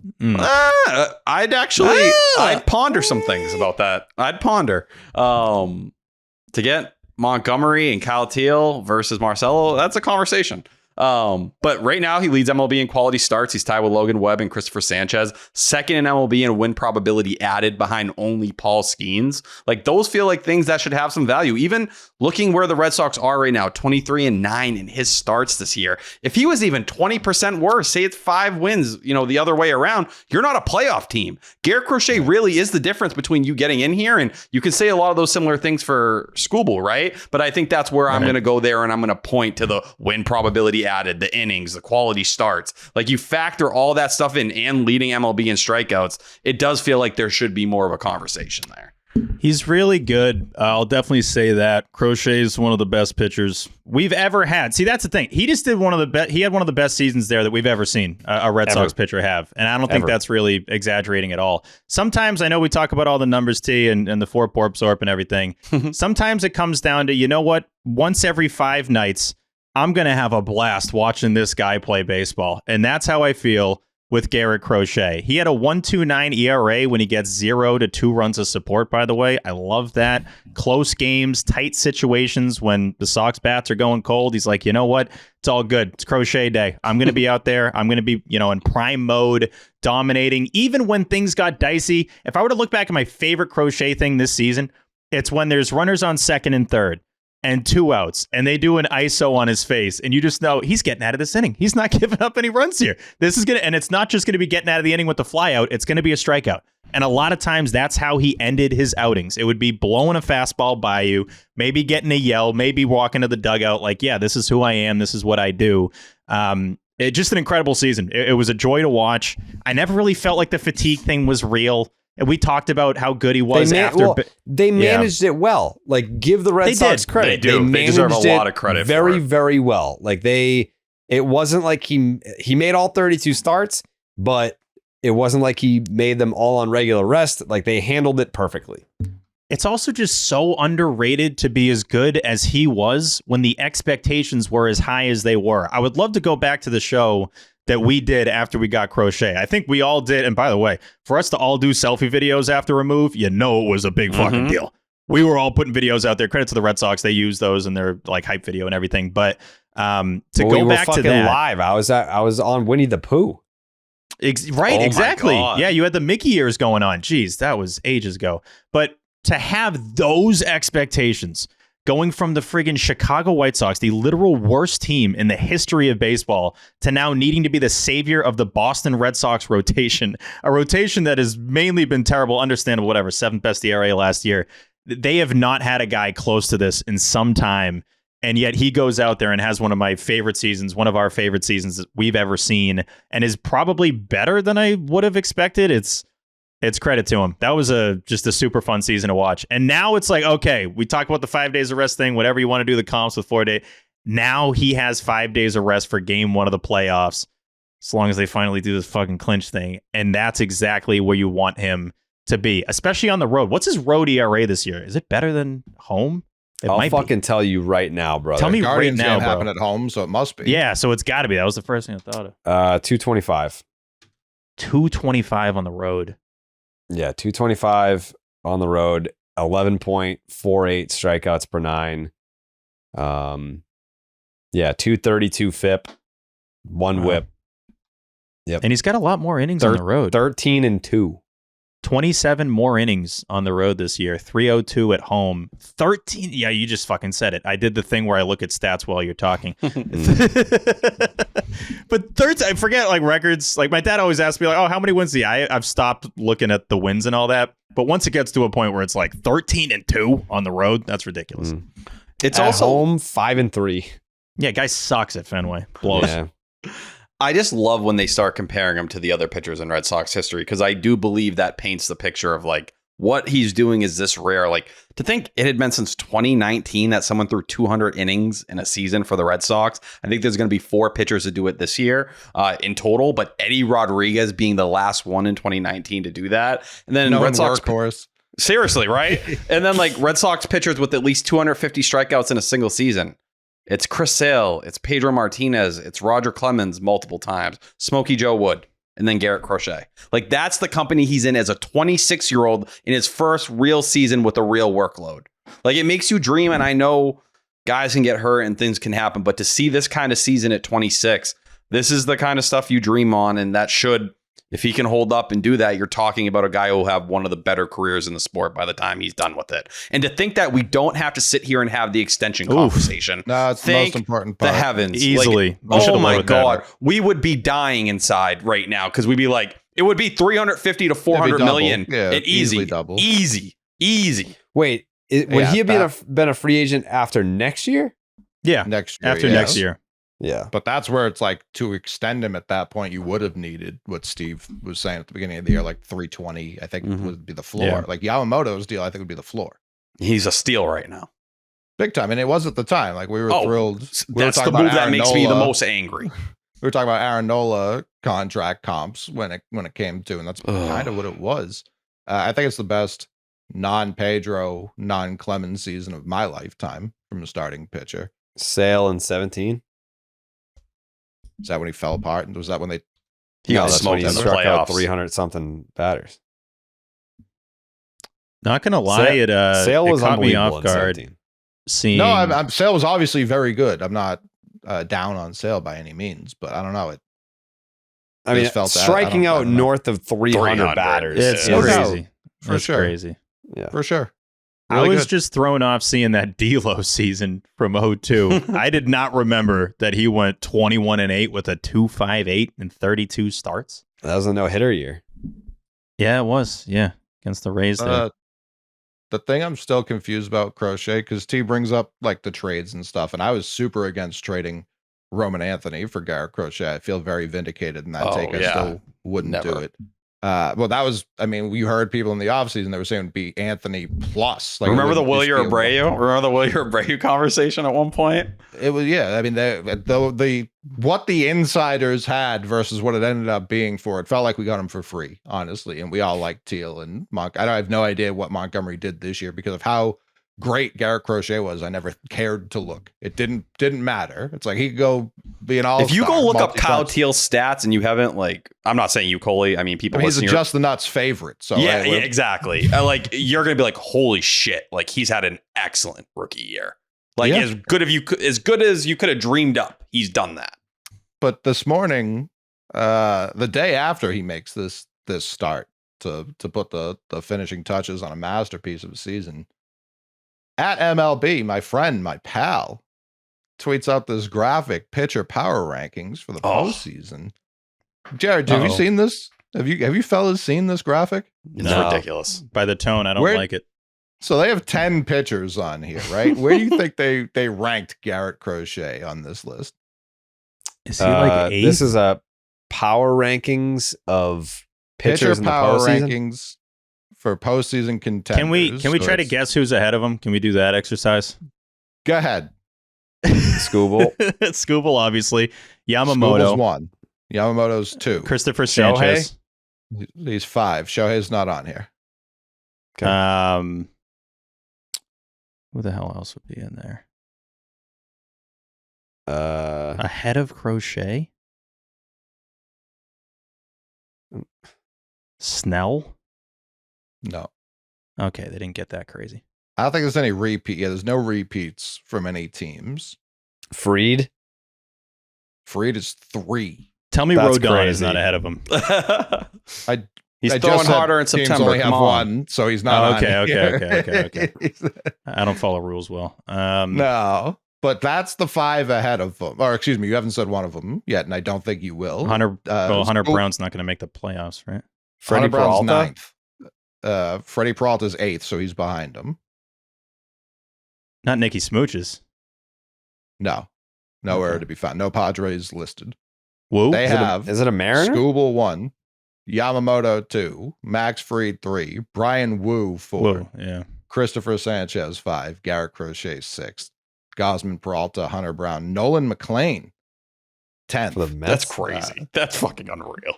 All of it's crazy. I don't know that any of it's correct. I don't know that they may have got one correct, and then from there they were like, you know what, fuck it, just start tossing some names up here. This is There's no world MLB? where I'm taking any of those guys. Let me see. MLB tweeted this? Mhm. At MLB. This seems like Major League a Baseball. like a Ben Verlander list. Like He would just have all that- Tigers. That's like a Fox Sports MLB list by Ben Verlander. Yeah, Crochet 6 is preposterous. Genuinely preposterous. I want to know who's responsible. Kill When them. did this come out? Manfred. So This we're now morning. going to have to kill whoever did this. This morning. Yeah. Trying to find this list just to get Yeah, more I'm upset. scrolling. Yeah, you got. Yeah, It takes like- a second to get down. They that do be page. posting. We know what the list is. I want to see it with my own eyes, so I can get pissed off. Yeah. There's No, a it's different level of disgusting. piss when you see it here in it writing. is. You're like, oh, they did it. They really did it. It's deplorable behavior, especially coming off of the night he 300 just had. tweets Like, today? How do you? I don't even know how you put Brian Wu ahead of. I don't know what statistic or what you could possibly use to even have that conversation. There's not a single one. Cutter said, "Did you mean to number them from left to right?" it would make more sense. I think the list reads better if they do it that way. But for what's the argument for Fried over Crochet? I There really don't isn't see one. it. It would just be history. That's all you could say. What's his postseason numbers? His I genuinely postseason don't ERA is know. not great. I don't think they're that great. I remember tweeting something about it last offseason. He's had like one big postseason start. Oh, excuse me. Excused. 286 ERA, 307 FIP in his All right, career yeah, in the that's really playoffs. good. Yeah, 195 innings. What was I basing off of? Recent? Hasn't he sucked? Oh, wait, hold on. I just looked up his whole regular season for 2025. I'm looking at him like, holy shit. Oh, he's got a 5-1-0 Yeah, in the postseason. I was about to say, I was like, in the playoffs. he's the greatest playoff pitcher in MLB history. No, I remember looking through it and trying to cut up a playoff start from him, and I was like, this is really hard. I was like, I'm digging to find a good playoff start from him. He's had a strong 4 years in the finish to year. playoffs. He's got a 6 ERA. Yeah, that's not someone I'm taking, regardless of his Over someone who jersey, hasn't. But over- yeah, give me the non-postseason pitcher first over that. Yeah, I know that's gonna be ass. This could be anything. This could be a lot better than a 6 ERA. Yeah, that's They have to be leaning on him finishing the year hot. I don't know how else you justify that. Also, if we're talking about the experience thing, because I was doing this, what the hell was it? I think it was with Granderson on Tuesday, a BR stream where we were ranking the postseason. It was basically this. It was doing like a pyramid of like, who would you want to start in these games? And the pyramid he put together, which wasn't even that bad. He had Crochet right below Scooble. He had him at number 2, which is, I think, totally fair. I don't think that's bad at all.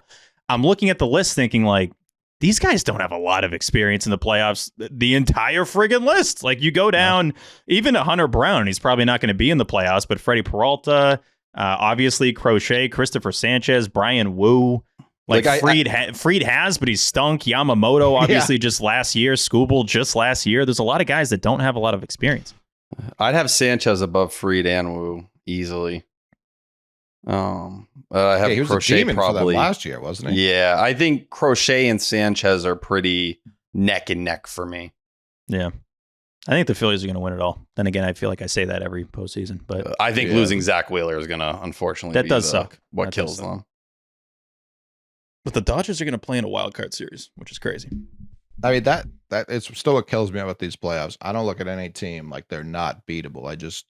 I wish we had our horses. That's what sucks. Like the injuries. I haven't parsed through every team. I know every team deals with injuries. Blue I can't Jays imagine have some tough ones right now.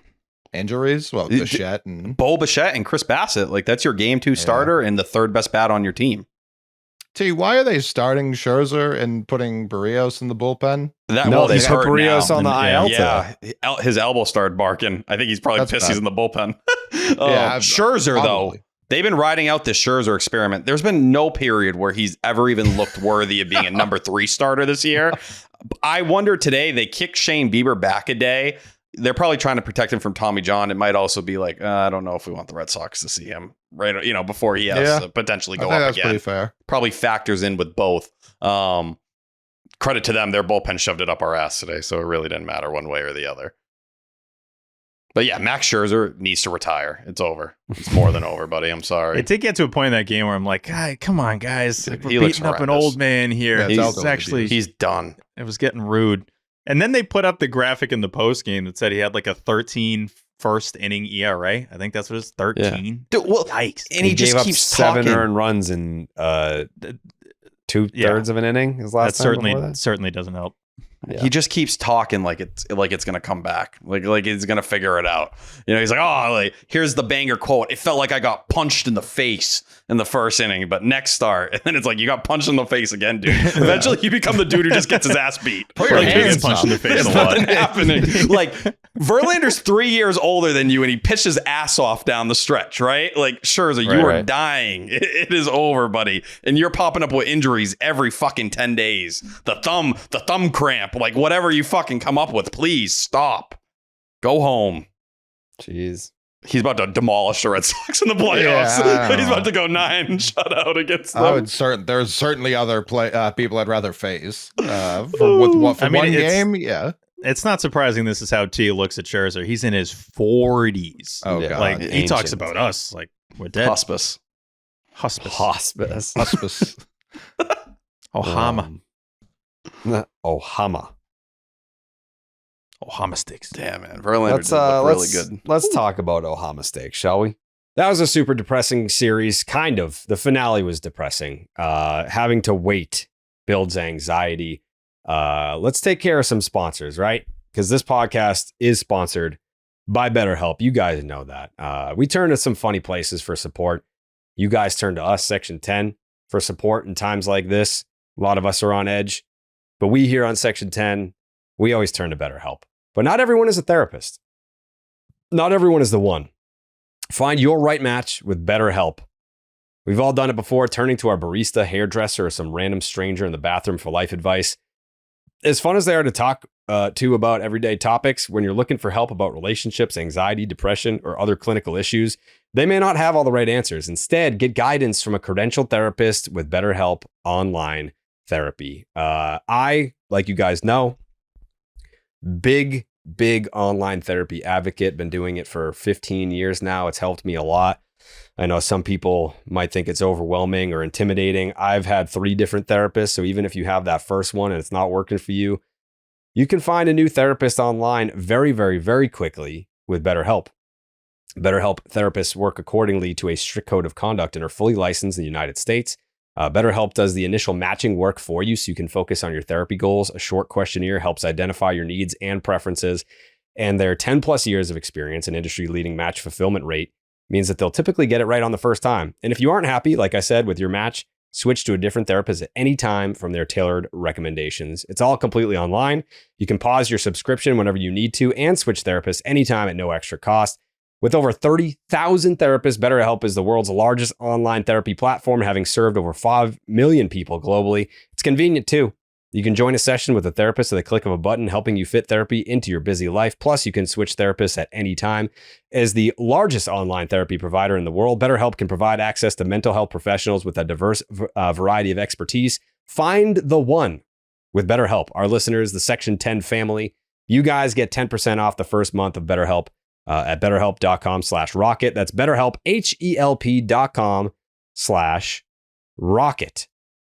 Also, big shout out to Omaha Steaks. This is no BS. Last night, the night before. So anytime that Omaha Steaks gets in with the 10, they always send a big helping of all their products right to your door, which is what you're going to do. They sent some delicious fillets to my house, and Train cooked up these steaks, and I was like, These don't taste like the steaks that you normally make. These are unbelievable. Where are they from? And she said, oh, it was that Omaha Steaks package that we just got. And I was like, I should have known. These are 10 out of 10. From handcrafted steaks to delicious fall favorites, Omaha Steaks delivers the world's best steak experience. Enjoy USDA certified tender steaks, juicy burgers, cozy and convenient comfort meals, plus tailgating favorites like chicken wings. I love the chicken wings. I'm sorry. I know I'm a big steak guy. The chicken wings are phenomenal. Smash burgers and big deli style franks. And now during their red hot sale event, you can get 50% off. That's right, 50% off site-wide at omahasteaks.com. Plus, Section 10 listeners get an extra $35 off on top of that. Promo code Section 10 at checkout. Again, I can't say enough good things about the steaks. They are Omaha Steaks after all. They're not Omaha chicken wings, but listen, the chicken wings are phenomenal. The steaks are phenomenal. Omaha Steaks offers unrivaled quality and variety, and every bite is backed by their 100% guarantee. And right now is the perfect time to stock up with the exceptional handcrafted flavor and convenience of Omaha Steaks. Every steak is perfectly aged to maximize tenderness and hand-cut by master butchers in America's heartland. Grass-fed, grain-finished beef has more marbling and exceptional flavor and is the choice of steakhouses and professional chefs around the world. Omaha Steaks delivers an exclusive lineup of USDA certified tender steaks, and their fan favorite filet mignons, which that's mine as well, have achieved the distinction of USDA certified very tender. Omaha Steaks has been America's original butcher since 1917. This is before the Red Sox and Babe Ruth, folks. 1917, a family-owned company with over 100 years of expertise in the meat industry. They also carry mouth-watering burgers, chicken, pork, seafood, and delectable desserts. I love the desserts. I'm trying to not go too hard on the desserts recently, but Omaha Steaks makes it very tough to turn down their desserts because they are amazing. Get fired up for fall grilling with Omaha Steaks. Visit omahasteaks.com for 50% off site-wide during the Red Hot Sale event, and for an extra $35 off, use promo code Section10 at checkout. That's 50% off at omahasteaks.com and an extra $35 off with promo code Section10. That's SECTION 10 at checkout. See site for details. And one last one before we get back to the program here. Steve, I think, is probably off doing some VIA right now. Yeah, because VIA, I mean, I'm a guy that I run hard. You know, I got a busy schedule and very limited time to just chill and relax. So after a long day when I'm just working up a storm, meetings, podcasts, shows, live events, you name it, it's hard to relax at the end of the day, but Via helps me do that. And it can help you too. That's why I love it. Life moves fast, and sometimes you need a way to relax, recharge, or stay focused without making things more complicated than they already are. You ever try meditating? I have. Not good at it. Very bad at it, in fact. That's why I love Via. It's because they actually make feeling good easy. 500,000 happy customers can't be wrong. Via is changing the game in natural wellness, combining high-quality hemp-derived ingredients with powerful cannabinoids to create real effect-driven results. If you want better sleep, who doesn't want that? More focus, who doesn't want that? A little boost in the bedroom, folks? Who doesn't want that? Or maybe you just need to chill out because your stress levels are currently at screaming into the void status. Whatever you need, Via has a solution for you. And here's the best part. Via lets you customize your experience, whether you're looking for daily wellness, laser focus, or deep relaxation. Via has it. With products ranging from 0 to high cannabinoid levels, they've got options for everyone. We're talking award-winning effect-forward gummies to calming drops, all made with organic lab-tested hemp from trusted independent American farms. None of that mystery gas station nonsense. And you don't have to jump through hoops or get some weird doctor's note. Via ships legally, nationwide, discreetly, because let's be real, your nosy neighbors don't need to know your business.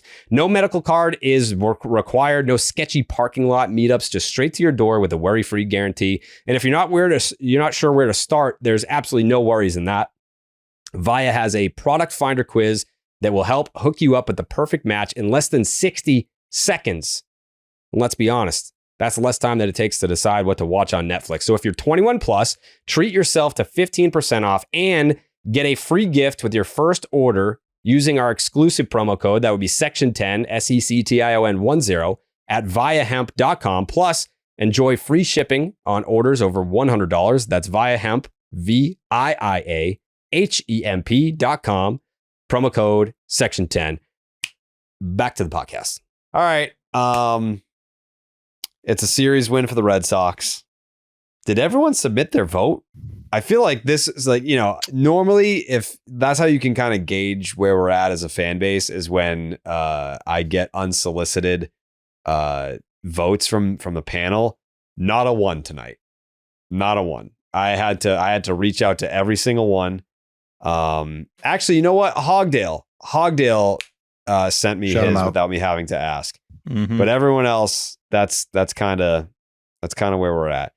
And I almost tweeted this last night. Like it should have been over last night, and I'll be pretty perturbed if it's not unanimous. I think this one's like the biggest slam dunk of the season. I do think it's a sneaky 2-horse race. There's one horse, friend. I like that horse a lot. I think it is a 2-horse race. Usually when I go into the ketchup vote, I'm undecided. I have an idea of where I want to go, but I'm willing to be swayed. I think I have conviction with this one. And I feel like my vote more often than not ends up being the ketchup winner. I don't know that I'm going to be the ketchup on the side of the ketchup winner tonight, but I do have conviction with who I believe should win. I just don't know if my guy is going to win. This isn't going to help your narrative. Of what? Or what people believe about how you feel about a certain individual. Oh, so then it's a three dog race then. I completely forgot. Yeah. Oh, you didn't factor that guy in? No, it's certainly not 3. I tell you that much. 3, yeah. I don't know. I can almost guarantee that three individuals will get a vote. But you have seen them, so yeah, I bet. Well, there's logic and reason. Great take. There's logic and reason. Well, I don't know who you guys are voting for. There's 4 votes right there. I don't know. There's one thing I do know, though.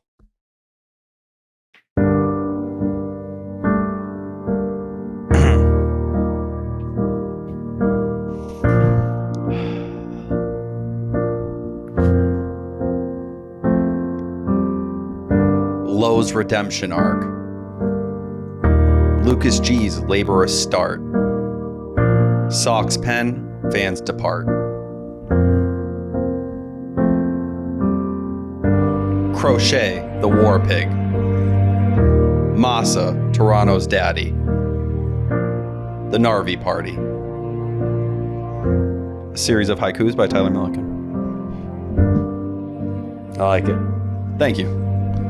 The second one was for you, Coley. I haven't done a non-rhymer in a while. I think that's the first one of the year. Oh, there really? You think? You've Really? gone out of your way to rhyme. People hated that one too. It kind of made me sad. They hated it? Yeah, people hate if I don't rhyme. The comments are not good. Yeah, The comments you do are whatever not they good. say. You have zero artistic integrity. You're not wrong. I'm a fraud. I will not run from that. Yeah. Well, thank you for sharing, T. Yes, T? Can I show some love to Garrett Whitlock? Sure. Absolutely ridiculous that he's only given up one earned run dating all the way back to July 6th now. I feel like obviously with Chapman, he deserved all the love and attention he was getting for that ridiculous streak. But to essentially go almost half the season, really going back beyond the All-Star break, and you've given up one earned run since then, a 0.31 ERA, a 131 FIP, striking out 11.5 per nine and 1.5 walk per nine. Holy shit. That is absolutely ridiculous, and he deserves to be mentioned amongst the very best setup men in the entire game. And seeing Justin Slayton do what he did, that is arguably the biggest thing out of Garrett Crochet that I'm depending on and I'm hoping for in the playoffs, because I think that will be the key for you. That will be the difference whether you can steal a couple games, because the longer a series goes, if it's 3 games or whatever, I'm not going to be very confident. But I think in 2 games, if you can kind of bull rush everyone like that, it'll be a game changer for you. And going back to that date on July 6th, Garrett Whitlock has the best ERA in the entire sport at 0.31. Mason Miller is the second closest at 0.65. Shout him out. Chapman's even at 107. He's 5th on that list. Yeah, he's washed. Like, that's What how is ridiculous. non-Ali Sanchez ERA? Fair take. That man doesn't exist. He's been sent to Worcester. But also leads all relievers in WAR over that stretch as well. Shout him out. He's pitched, I believe now, I think he's only 2 1/3 away from matching his 2021 total, which is kind of crazy. I know he had an IL stint at the end of that year that complicated things with the pec strain, but to think he's going to end up, getting to where he was in 2021 and putting up a season like this, he's matched that hype, even if he does it a little differently now. Yeah, I mean, I think we're going to see him at some point this weekend, so we can't close the book on his season. But I mean, with 3 games to go, maybe we see him once or twice. But I think it's fair to say that he's been not just everything that we hoped he would be. He's been so much more than I think what any of us expected him to be. Because even when we think back on 2021, Garrett Whitlock, it was a dream season, but he still had injuries. Like, there were still like peaks and valleys. This feels like far and away the best season of his career. Yeah, I think it's always like with Rule 5 guys, you wonder if they're going to be able to sustain it. And I think where the organization was at that time, there was so much talk even in the midst of that season and the way he was being used that it was about him being a starting pitcher. And he talked about it a ton as something he really wanted to achieve. And then you go through all the ups and downs, and man, I'll never forget early 2022, what some of those early starts looked like. So good. I've moved past it. I've healed So myself good. mentally because it clearly led me down a dark path in the following years. But yeah, right now you're the best reliever in the sport for a 3-month span. And it's really not close to anyone else. And this is your first year post-surgery. I'm just happy he's in a position now where he can succeed, and you got him on great money for next year, because this bullpen is going to need him. And that's it. And with Justin Slayton looking good again, those are such massive, massive wins for the Red Sox. In 2026, he's scheduled to make 7.5. Garrett Whitlock. It's an 8.25 team option for 2027, and then 10.5 for 2028. He's so good right now that you don't even think about picking up those team options. It's pretty easy. He's going to be making what Aroldis Chapman made this year in 3 years. So even though he didn't become the starter, it's still a great team-friendly contract. Yeah. Shout out Heim. Shout Heim him saw out. the vision. Congrats, Heim. He's running Thank St. you, Louis. There's a chance that Garrett Whitlock could be up for the Ethos Award next year. Is that true? Right, Steve? That is very true. Yeah, Mhm. considering the season he just had, that's so true, It Jared. is, yeah.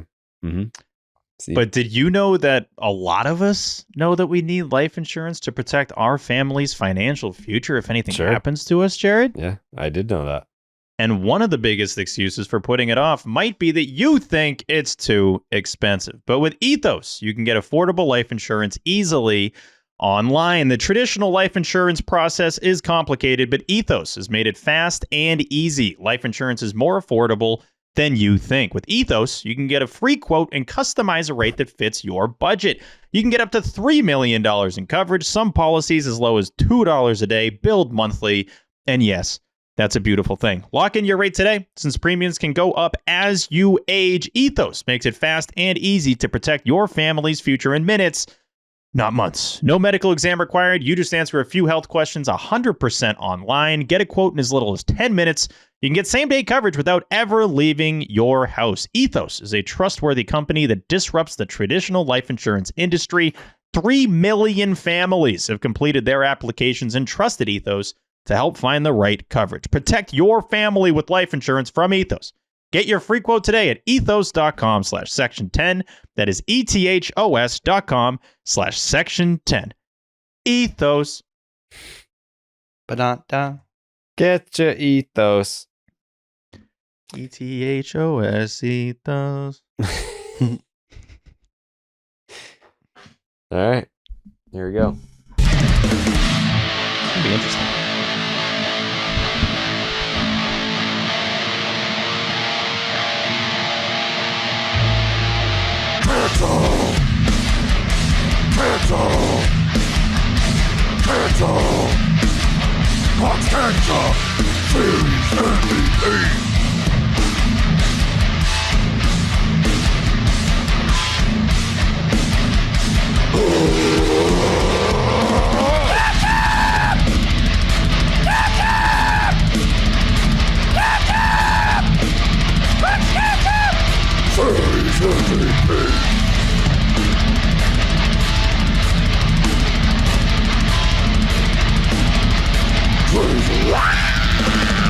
Clark's Ketchup Series MVP is brought to you by Clark's Ketchup Drizzle. That ketchup. Apparently, Coley thought that this was going to be unanimous. Should be. Maybe. Well, it's definitely not going to be, but it should be. Could be. Might be. Trump? Probably won't be. Yeah. Yeah. Let's find out. Shall we?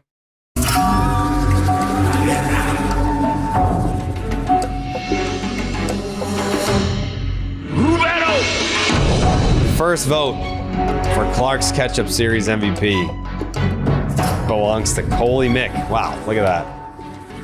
Yeah, it's Masataka Yoshida. Why? Because I watched the games. This team has been dog water offensively. And what does he do? He goes up to Toronto. He says, hey, fuckheads, trade for me because look what I do here. Every time I'm here, I am a monster. And I appreciate that out of him. We've gotten zero production from anyone in the lineup. Him stepping up like that in the first two games was much needed, much appreciated, and why they won this series.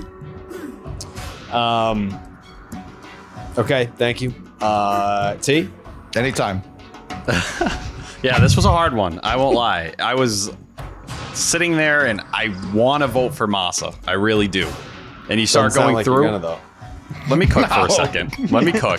Masa played in all three games, did sneak out that hit in the very last one.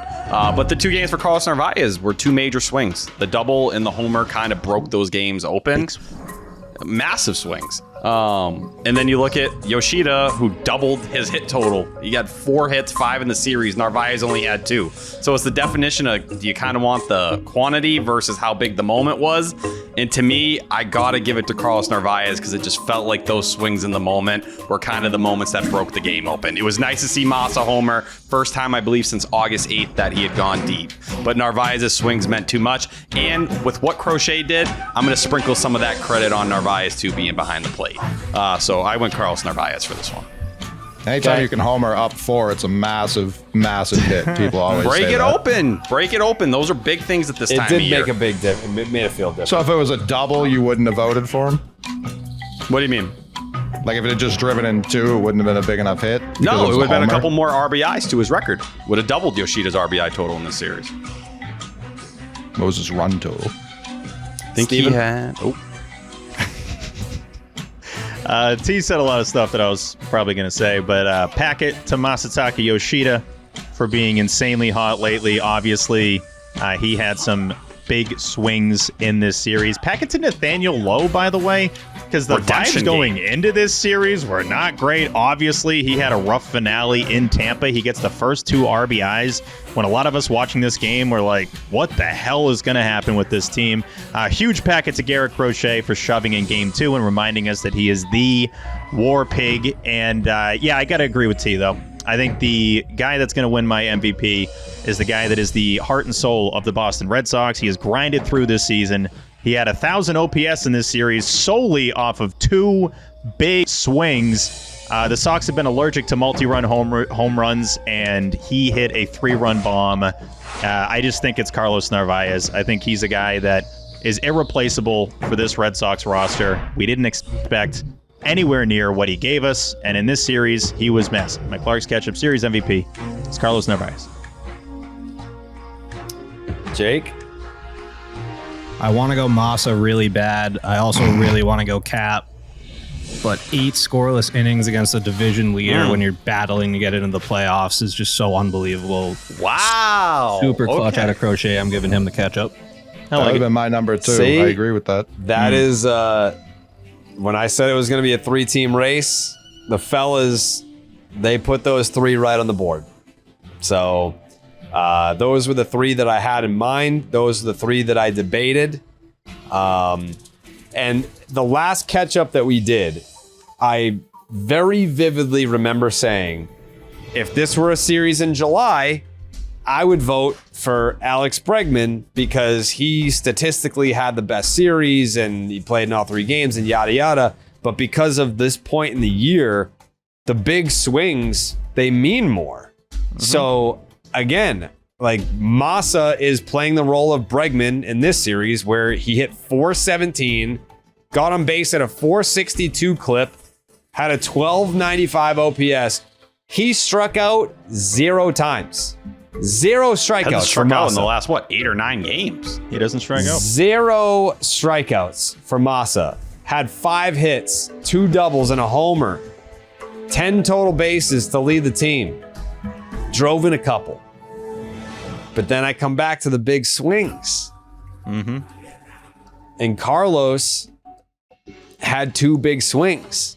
The first one to allow Justin Wilson go out for another inning, and that kind of lengthened your bullpen to give you some of that room. Is it my turn to vote or? I'm sorry. Yeah.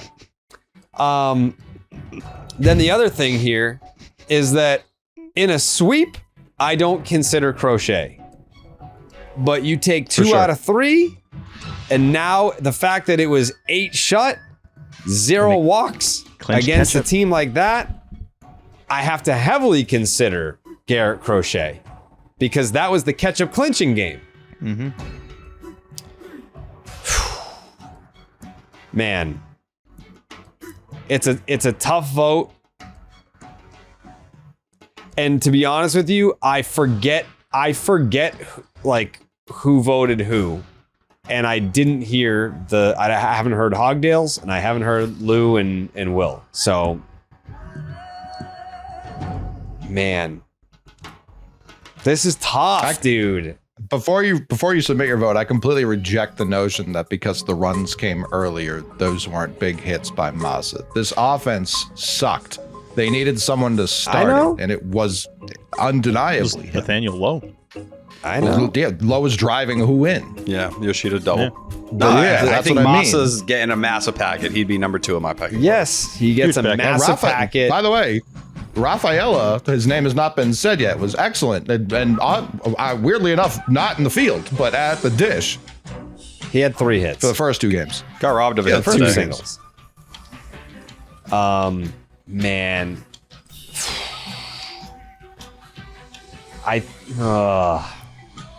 This is fucking hard, man. I think I'm just gonna have to. I'm under pressure. I think I gotta go the cap. I think I gotta go the Boom. cap. I do. Masa should have cried, then he could have got some votes. Whoa. Big swings. That's clearly what's happening here. That's obviously what's happening here. What? I would vote without Garrett- that interview. I'd vote for Narvaez. No, listen, we know Will's vote. Yeah. 1,000%. I don't know what his vote is. I can tell It's you. who he's Narvaez. voting. Yeah. For sure. 1,000%. I'm voting for Carlos Narvaez. That's 3 for Carlos, 1 for Masa, 1 for Crochet. Yeah, I'll be honest. That interview was part of it. Yeah, I know. That interview was part of it. That did not factor into my series MVP. It didn't? Well, I'm saying that, but maybe it did, but I didn't intentionally. I didn't intentionally factor it in, but maybe I can't even control that. I think it was the longest segment of the show. Yeah, What, probably. his audio clip? No, the whole Well, no, segment. it does, and talking about it as well. Yeah, we were blowing him for 20 minutes. He deserved it. 100%. On to the great. rest Anyone of the deserves panel. a blowjob on this team, it's Carlos Narvaez. On to the rest of the panel. Hogdale. Oh, wait, hold on. I guess the only real positive is that in the wild card round, you just need to win 2 games to win that. So there's no True. third extra game you need to win. So whatever, we take what we can get. We are drizzling catch up. They won the series, and it's still good they won the series. We should be happy. I feel like the Red Sox played better than most of us expected against Toronto. And yeah, there's some catch up packets to give out here. My first packet for me, going to Nate Lowe. Tubby McButterpants himself. I feel like this guy has been tasked with having 95% of the biggest at-bats in the game for the last week. And in this series, he came through, especially in game 1. Had a couple RBI knocks. Thought he really contributed, did a good job. My second pack goes to Garrett Crochet. I thought he was had a very good game where he really didn't have his strikeout stuff. I think he only struck out 5 guys over 8 innings. It goes 8. Gives the bullpen a bit of an extra rest. Always appreciate the pig, appreciate Crochet. But for me, my course catch-up series MVP for this series, it's going for the man who seems to have found his swing again. Found his power stroke, hitting his 3rd home run of the season. Hilarious. Masataka Yoshida. I thought he was fantastic in this series. Finally starting to lift the ball, finally starting to hit the ball with power, having good plate appearances, bat-to-ball contact skills. I just want to give the guy his credit, giving him his flowers. So, yep, my course catch-up series MVP is Masataka Yoshida. Love y'all. Have a good night. Thank you, Hogdale. That is 2 votes Masa, 3 votes Narvaez, 1 vote Crochet. We move on. TC. Narvaez. It's 4 for Narvaez. Will Middlebrooks. Narvaez. It's 5. OB. I'll go Crochet. Mick Sogard. Ham Colin, the last out. Complete. It was just, you could tell he wasn't looking at the field. No. And Lou's just by the way, the game's over. But By the way, that's it. Obi wanted nothing to do with the series. I respect it. Jamai. Let's give Masataka Yoshida some love. ball knower. Okay. So that is 3 votes Masa, 5 votes Narvaez, 2 votes Crochet, which I believe does bring us to Loomer and Mr. Fleming. This could get uncomfy. I don't know. Let's see what they have to say. Gonna get comfy.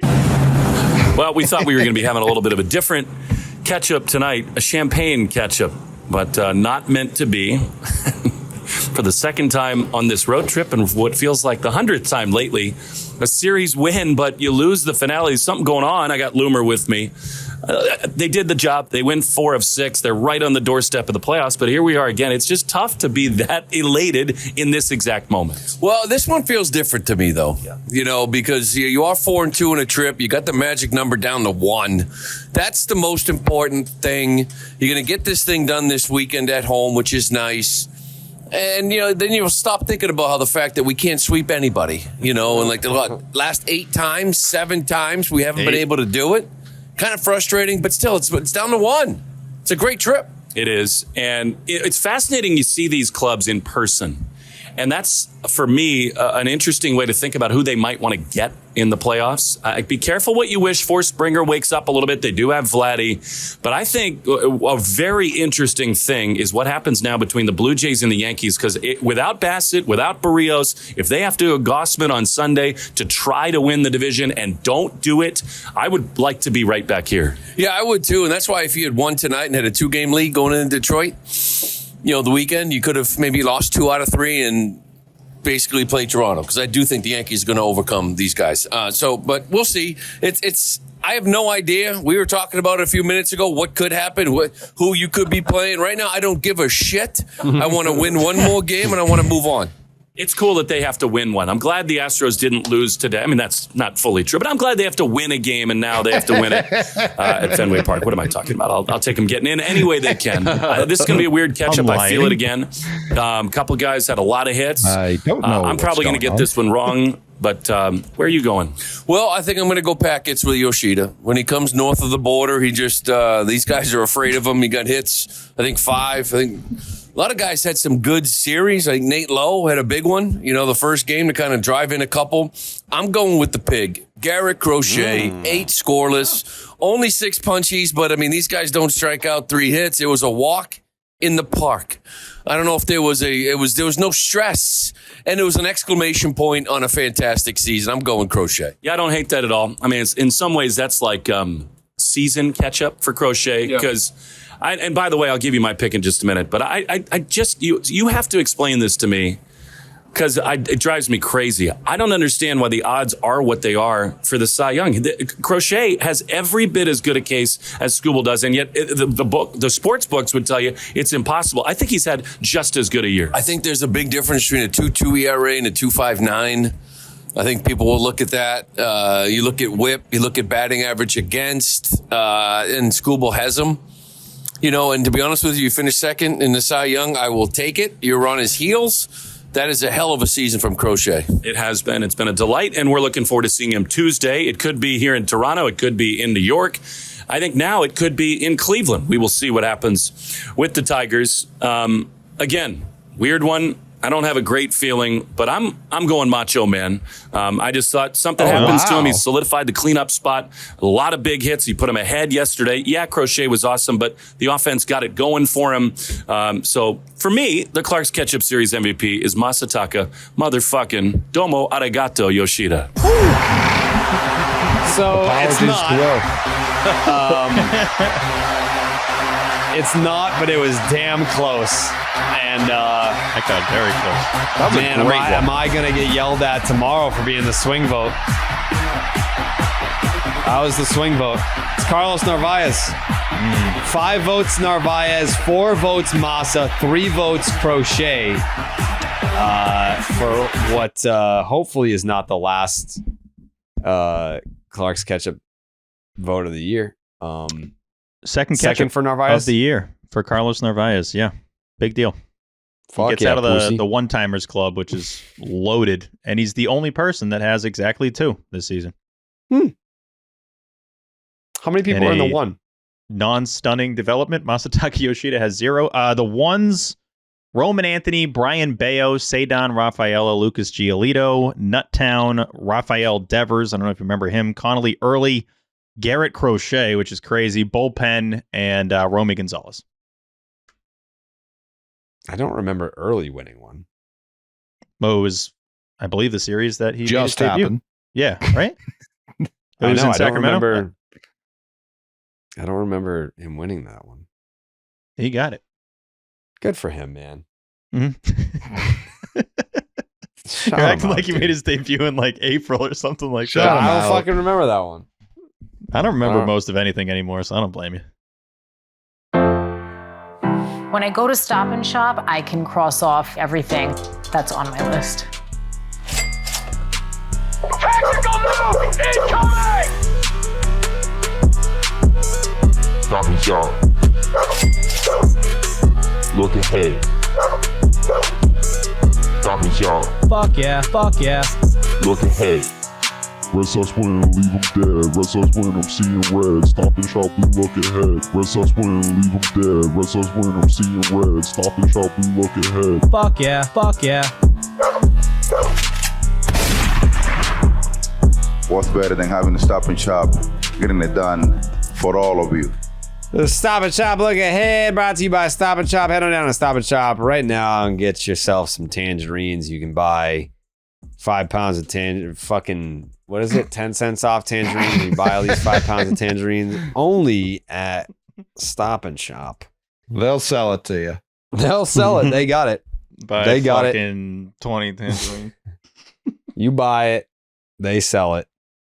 Right now, the probables are it's Casey Mize. I mean, how about a clincher on fucking Apple TV, man? That would be the Twitter timeline is going to be flooded. We're going to be there, so I don't give a shit. Yeah, I don't give a damn, honestly. Also, we're they gonna get be really cool shots, so I feel like the footage would be awesome. People, Yeah. It's just most people don't have access to it. That's what I'm saying. That's It's not- why fucking it's get not it. that- I don't know. it's Was not it that- $10? Buy It's- that. It's not that Apple TV doesn't do a good job. It's that people will complain that they can't find it or can't watch it. That's what it is. The key is, if you do have it, switch to the EEI broadcast. You get to enjoy Will, which is going to be an incredible experience if he's calling the Red Sox going to the playoffs. And the other part is, if you want to see them celebrate afterwards, Nesson's going to have the post-game show. So you'll get all the clips that we all love to see online of them popping bottles and talking and doing the whole thing. So you're still getting that even though it's on Apple TV. But I do understand people that get frustrated by that because Frustrated. there's a lot of people that just aren't good with technology or have the funds to pull it off. How much is Apple TV, dude? I'm sorry. I think it's $12. $12 a month. Listen, dude, it's a tough climate out here. No, I know, and I understand. I'm not laughing at that because there's like 1 million subscriptions now. I get it. It's out of control. But if you want to complain and it's coming down to complaining about $12, like, I'm sorry, I'm not giving you the time of day for that. Just pay Go the get the $12 free if you trial. care that much. Yeah, do They the got a free trial, trial. whatever. The broadcast is what it is. I think they have Train on there, if I'm not mistaken. D-Train, I believe. She is Shut her not out. calling the game. I think Train is calling the game on Friday, so shout out to her. Again. Oh my god! they fucking- Jesus Christ. He They're threw it going into to the the stands. fucking playoffs. That's fucking crazy. But yeah, it's just get Apple TV. It's not that big a deal. Train on the call would be so electric. Yeah. Jesus Christ. They're fucking tied in the 8th again. Jesus. Jesus. Well, Apple TV had the Kershaw game, and I thought that was actually kind of cool. They got some really good shots of that. So, whatever. It'll be Casey Mize versus Kyle Harrison. TBD versus Connolly Early. And then as of right now, it's Scooble on Sunday versus TBD, which could be Giolito if you need to win that game. If not, then it won't be Giolito. They'll push him for obviously the wild card. I wonder how he feels about that. What? He has a bonus. That's Oh, due for that they'll start. cut him a check. You think probably. they'll just give him the 250? Like they did, the Rangers did it for Evaldi, right? Like it's pretty Yeah. common. Yeah, I think the How Red far is Sox he will from cut it? him. Like an I thi- inning. Oh yeah, He's just 5 innings away from 150, which would trigger a $250K incentive. Yeah, I feel like they just cut him that check. If you're that close, and if the reason why you didn't make the start is because we want to save you for the playoffs, like you cut that check 10 times. I'll also also give Giolito the benefit of the doubt when he wasn't happy earlier in the year for how they handled his hamstring injury. He didn't become a crybaby or anything like that. If anything, he turned into what is seemingly one of the more important voices out of the veterans on this team. Shout him out. Cable guy. Casey Mize, 14-6, 3.91 ERA, 128 whip, and an 8.3 strikeouts per nine. He's 2 years removed from TJ. Strong season. Second half has not been good. First half, 3.15 ERA, 122 whip. He was an all-star. Second half, 5.17 ERA, 139 whip. He hasn't even had a blow-up start that fucked it all up either. He's just been consistently not very good. 11 starts in the second half. 7 have 3 to 5 earned runs and only 2 quality starts. His splitter has not been good. It's been getting hit. 509 slug, 305 batting average. The Tigers are 18-9 when he starts this year, but they've lost his last 2. He's going up against Kyle Harrison, who's 0-0 with a 1 ERA, a 1 whip, and a 7 strikeouts per nine. Harrison was fantastic in his first start with the Red Sox. 6 innings, 4 hits, 1 earned run, 2 walks, 5 strikeouts. The Red Sox continue to bring up his cutter usage and drop his changeup usage. Cutter has been fine. Hitters are 1 for 4 off of it. He's only thrown 5 changeups since he's been up here, a drop from 10% usage in San Francisco. Highly touted fastball, still his best pitch, as it's been sitting 93.6 with hitters just 1 for 15, which was a single. The Red Sox are 1-1 when he pitches, and they won his lone start. TBD for Detroit on Saturday, but it's Connolly early for the Red Sox. He is 1-1 with a 1.88 ERA, 112 whip, and a 12.8 strikeouts per nine. Continues to throw the ball well. 4 innings, 3 hits, 3 runs, only 2 of them earned, 2 walks, 4 Ks against the Rays. Season FIP up to a whopping 0.91. Seems as if his pitch count is being watched as he's gone 90, 80, 67 in his 3 starts. His 4-seam continues to be dominant. Hitters just 2 for 12 off that with a couple singles. It's interesting how his sinker has been his pitch, his 5th best pitch. The only start he has thrown it to a right-handed hitter was in his 2nd start, where it was his number 1 pitch. The Red Sox are 1-2 in his starts. Then in the finale, we don't know who's going to pitch that game. It could be Giolito. Hopefully it's not. But yeah, maybe you're going to see Skubal potentially. Assuming the Tigers have clinched a spot in the playoffs, he likely doesn't pitch here. But if he does, he's really good. So here's what it could be. Here's what it will be on Friday, at least. Casey Mize versus Kyle Harrison. TBD for the Tigers on Saturday versus Connolly early. And then on Sunday, maybe it's Skubal, maybe it's not, maybe it's Giolito, maybe it's not. When I look ahead and you wind up dead, if you don't listen to what Steve says, even then you might still wind up dead. Caught in a tornado, get smoked by your neighbor's shed. When I look ahead, when I look ahead,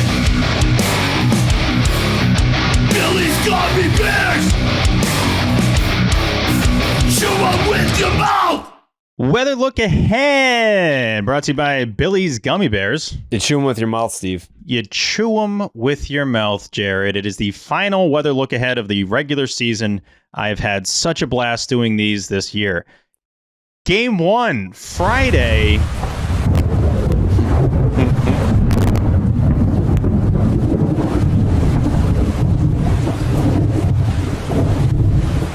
Tell him, Steve. Only on Apple TV Plus, which costs $500 a night, 7:10 p.m. Eastern, first pitch. Yep, that's what I hear. Jeez. Partly cloudy, 74 degrees, a 2% chance of rain, 7-mile-an-hour winds blowing out to right. Game 2. Saturday, 4:10 p.m. Eastern, first pitch, mostly cloudy, 71 degrees, 1% chance of rain, 9-mile-an-hour winds blowing out towards the Green Monster in left field. Game 3, the last regular season game of the 2025 season for the Boston Red Sox at Fenway Park. 3:05 p.m. Eastern, first pitch, mostly cloudy, Jared. It is, and I can't believe this, 76 degrees. How beautiful is that? Last game of the year, 76 degrees? That's a fucking sign, Steve. Everything's going to be all right. Did he just fucking hurt himself celebrating 76 degrees? I did. so. Elbow fracture. I hope that doesn't sign cancel from out the gods, sign. T. You all right, T? You just pulled. Did that immediately cancel out the good part of 76? Did you pull something or did you hit something? I hit it off the printer. See, why didn't you get rid of the fucking printer? Why is that still there? Yeah, why is it there? I don't know. I'm battling. This ain't good. This feels like a 2 to 3 week thing. Wait, can we do that again? Because I feel like we had good momentum and then T got hurt. Did, but then I don't know. I don't think we can go back in time now. No, I don't think. Yeah. Yeah. 4% chance of rain, 9-mile-an-hour winds blowing out to center field. So a very comfy and warmer than you would expect final regular season series at Fenway Park, also known as AMB. That is your weather look ahead, brought to you by Billy's Gummy Bears. You chew them with your mouth. Jake, did you say you were going to be there Saturday, Sunday, or Friday, Saturday? Friday, Saturday. Friday, Saturday. What do you got going on Sunday? Got a big Pats game. Oh, Pats. Yeah. He's playing. Question for Steve. Yep. If the Red Sox clinch on Friday or Saturday, are you definitely going Sunday? I would then flip the question to you. Would you definitely go Sunday? I don't give a fuck about the Patriots. I didn't even know that they're playing on Sunday. I'm going to answer all that three. question. I would probably say no, because I also play on the Patriots like Jake. I mean, you could just watch the Patriots in the Aura Club and still be at Fenway for the last time. To answer the question, yeah, I would probably go to the Red Sox and then just watch at Aura Club at Fenway.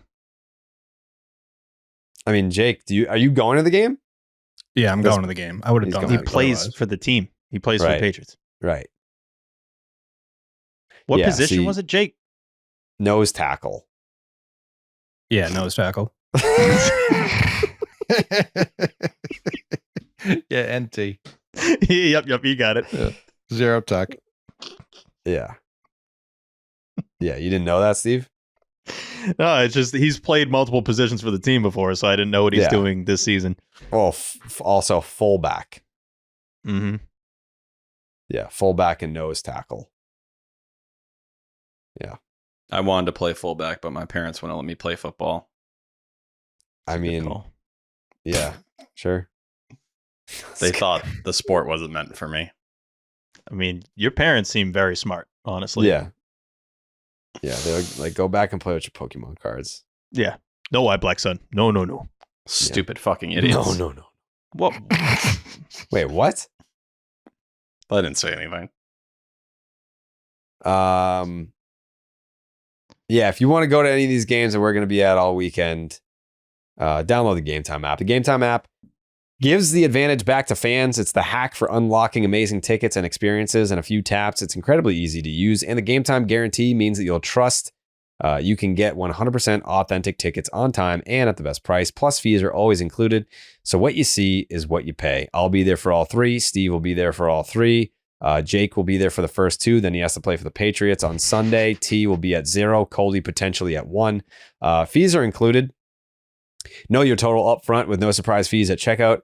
Save even more when you choose a section and you let Game Time choose the seats for you. Snag new ticket deals before anyone finds out by following your favorite teams in the Game Time app to receive alerts. Get a panoramic view from your seat in the app before you buy your tickets. The lowest price guarantee or Game Time will credit you 110% of the difference. Your purchase is covered with the most flexible customer service policy in the ticketing industry today. Take the guesswork out of buying MLB tickets with Game Time. Download the Game Time app Create an account, use the promo code SECTION10 for $20 off your first purchase. Terms apply. Again, create an account, use the promo code SECTION10, SECTION10 for $20 off. Swipe, tap, ticket, go. Download the Game Time app today.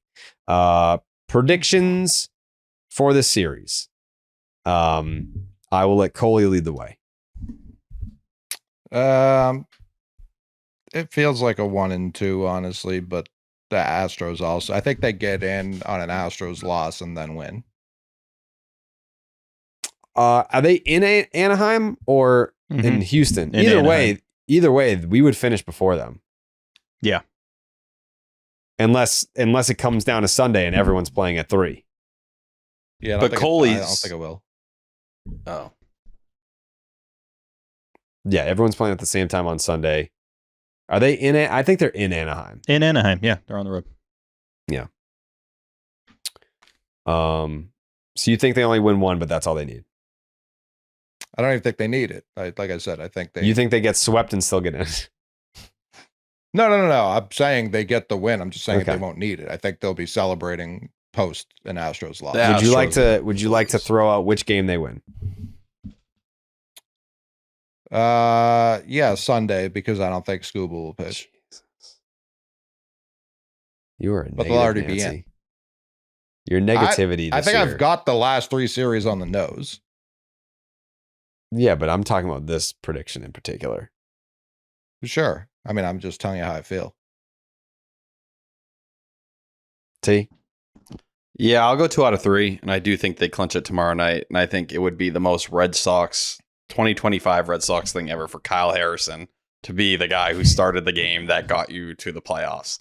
It just feels like the way the script should be written. Yeah, no, definitely not, but it would finish the script. So yeah, I'll go 2 out of 3. I think they win the first game. I think they drop that last game, even if Scooble isn't needing to start that, and they push him back so he's good for the playoffs. Well, if they win the first 2, they'll absolutely throw him game 3. I don't mean to cut you off, but if the Red Sox, like you just predicted, win the first 2, I didn't. I predicted they lose the second game. Oh, my apologies. It's okay. Yeah, no, I think they win the first game and the third game. Steven? Yeah, the Tigers have been awful this month. They have the second worst record in baseball, only better than the Colorado Rockies. I hear that's where Blue Moon was born, in that ballpark. Yes. The Tigers Denver. have an even 5-team ERA this month, which is the 6th worst in baseball. They have it's worst. They've scored the 6th fewest runs in baseball. It's a bad combo because if you're giving up runs and you're not scoring them, it's typically why you end up 6-15 over the course of a month. No crazy Red Sox stats here. Just take care of business on Friday, man. City Connect jerseys, the ones that are good.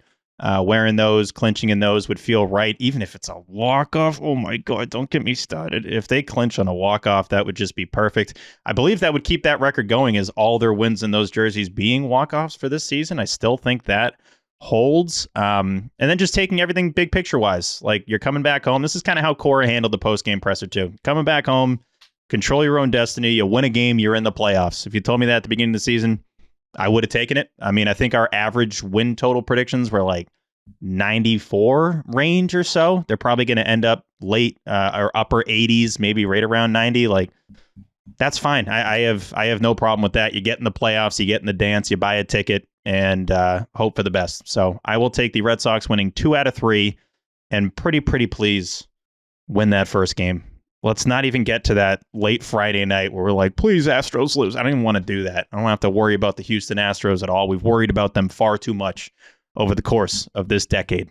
I don't want to do it anymore. So just end it at AMB on Friday night with all of us there having a fun time. I'm going to agree with Steve and Coley. I'm going to go 1 out of 3. I think they win Friday and clinch, and it doesn't matter what happens after that. I think Friday's the game they win, and the Tigers, I mean, by that point, the Red Sox are like, what the fuck ever, dude? Like, we're in. It is what it is. The Tigers are still fighting for their life, and it is what it is for them as well. So I'm going to say just win on Friday. Yeah. Huh? Just rest this weekend. Rest on Saturday and Sunday. Just hang out. Yeah. Just go chill. Don't even put the team out there. Like, you guys can just have these. Who cares? We don't give a fuck. Yeah. And then they would love them. So it's just a huge weekend for both the teams. Like, here you go. Here's the division. Sure.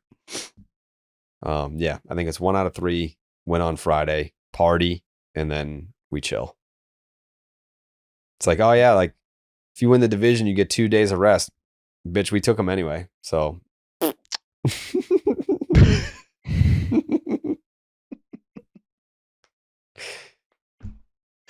That's fair. Yeah. Yeah. I said we're not playing.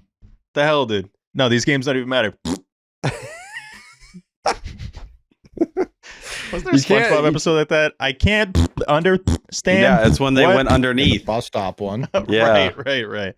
That shit was crazy. It's very hard to come back from like a well-placed. You know what I mean? I mean, yeah.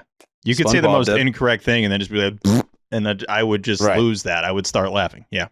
Right. Like if you're the Yankees and it's like, we won the division, so we get a bye. So like we get to rest, and it's like, all right, well, we won on Friday, and then we forfeited the next 2 games.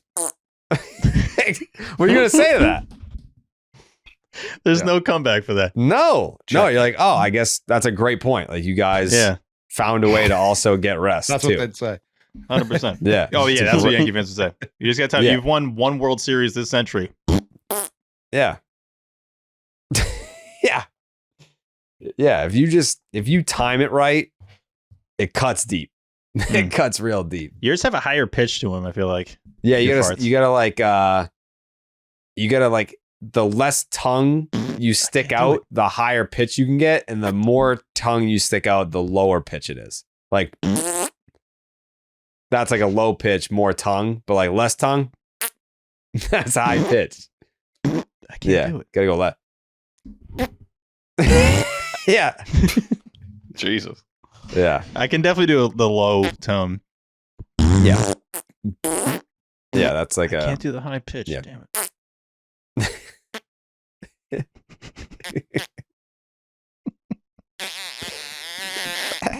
Yeah. I'm just picturing people that listen in the car like, what the fuck am I doing listening to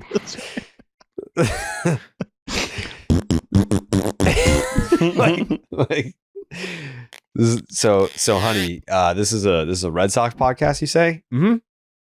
Yeah, it is. What are you gonna say about that? Want to listen to closing thoughts? Yeah. No, that's a good point. Yeah. Yeah. Yeah, got your ass on that one. Mm-hmm. Yeah, if you know a Yankee fan, the Red Sox went on Friday. It's like, haha, we got in 2. It's like, oh shit, I guess you did. Got me, brother. Yeah. All right. Final thought. Section10merch.com. Mm-hmm. Be on the lookout for the House of Blues ticket link. If you want to come, it's going to be the biggest show that we've ever put on. For anyone that doesn't know what we're talking about, Game 1, Tuesday, House of Blues, 2,200 people capacity, all the Section 10 guys, Dallas Braden, Justin Havens, Eric Hosmer, potentially special guests. I don't know who's going to be in town. I don't know who's doing Nesson stuff. I don't know who's doing EEI stuff, but if there's anyone that's not doing those games, then they're available, then fucking come on down. Bunch of special guests. The plan is to do like an hour live pod pre-show, I guess, for the game, before the game, assuming it's a 7:00 game. I would, if it's Red Sox Yankees, I would really hope they don't give us the fucking 4:00 game. Like that would really throw a wrench into the plan. I can't imagine they would. Hoping, praying for the 7:00 game. And then, yeah, we would kind of do from like 6 to 7, a little pre-show. And then we're going to be just watching the game on a giant projector screen on the stage. And everyone is just going to eat, drink, be merry, and hang out with the boys. It's going to be fun. So tickets will be available to you the second that the Red Sox clinch. Coley, final thoughts? Yeah, and I think this is super important. He's got to keep posting the movie clip. I don't care that they lost today. Honestly deserve packets for bringing it back, doing such a good job getting the fellas riled up. I'm willing to chalk today up to the eye black canceling it out, and specifically T with the Sharpie. They didn't even know that was happening, but once they found out, I'm sure they realized they didn't have a shot today. But it's kind of like the yellow jerseys. They lost once, and people were like, should they scrap it? No, you stick with you dance with who brung you here, and Bregman. It's imperative to this team's immediate future success that those movie clips keep coming. I would agree with that.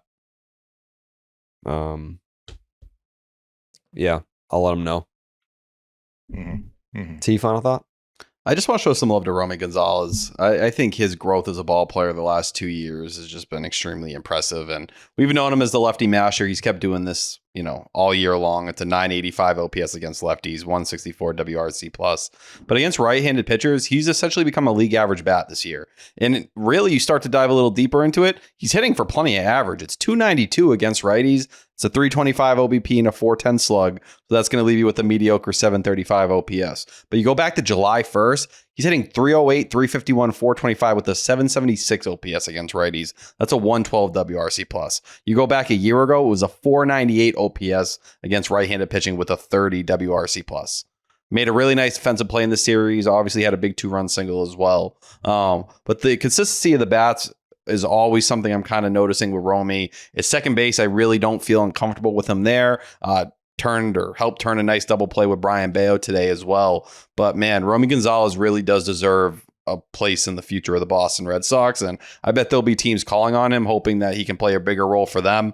But if I'm the Red Sox, I'm doing whatever I can to hold on to him. And I think going into next season, I'm pretty happy keeping him at first base. And, you can evaluate things with Tristan Casas at that point, how you kind of want to go about it. But I definitely think he should be in the equation of everything, because he's turned out to be a really, really useful player for this team.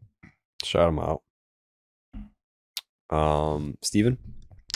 Yeah, my closing thought was about the movie clips as well. Just want to shout out Breggy. I understand they lose the finale. We've talked about that. I do agree. I think it's the eye black, man. I don't know why the hell they decided to do that when it's their first chance to go to the playoffs in 4 years. Let's stop doing that, please. I would be very curious of what his process is of getting these movie clips, because I feel like people see him and just like, oh yeah, he did another one. I'm like, that's kind of a decent amount of work. You got to get a scene that's legit. You got to have to screen record, then put it on your story. Players don't normally do things that are 3 steps like that. They'll just skip that, have someone else do it, and go back to working out. So credit to Breggy. He cares. When we had put it out there, I was like, I wonder if he's actually going to do it. He does it. He also uses the town clip that T had floated out there. So Alex Bregman cares a lot about the fan base and about the 10. And that is something that obviously matters a lot to us. Very curious if he's going to do it heading into this last series. I agree, Coley. I hope he does do that. And then lastly, and this is very important here, this is the last series this year that the Red Sox can win the series and lose the finale. So that stupid-ass trend is about to come to an end, which is great. I want them to win series and win the finale and do it in October, and we can all be happy. Well, Jemai said it perfect. He was like, if we play in the wild card series, if you win the first 2, it doesn't matter. Series is over. Yeah, you don't have to worry about a finale. That was the finale. No. So, boom. Boom.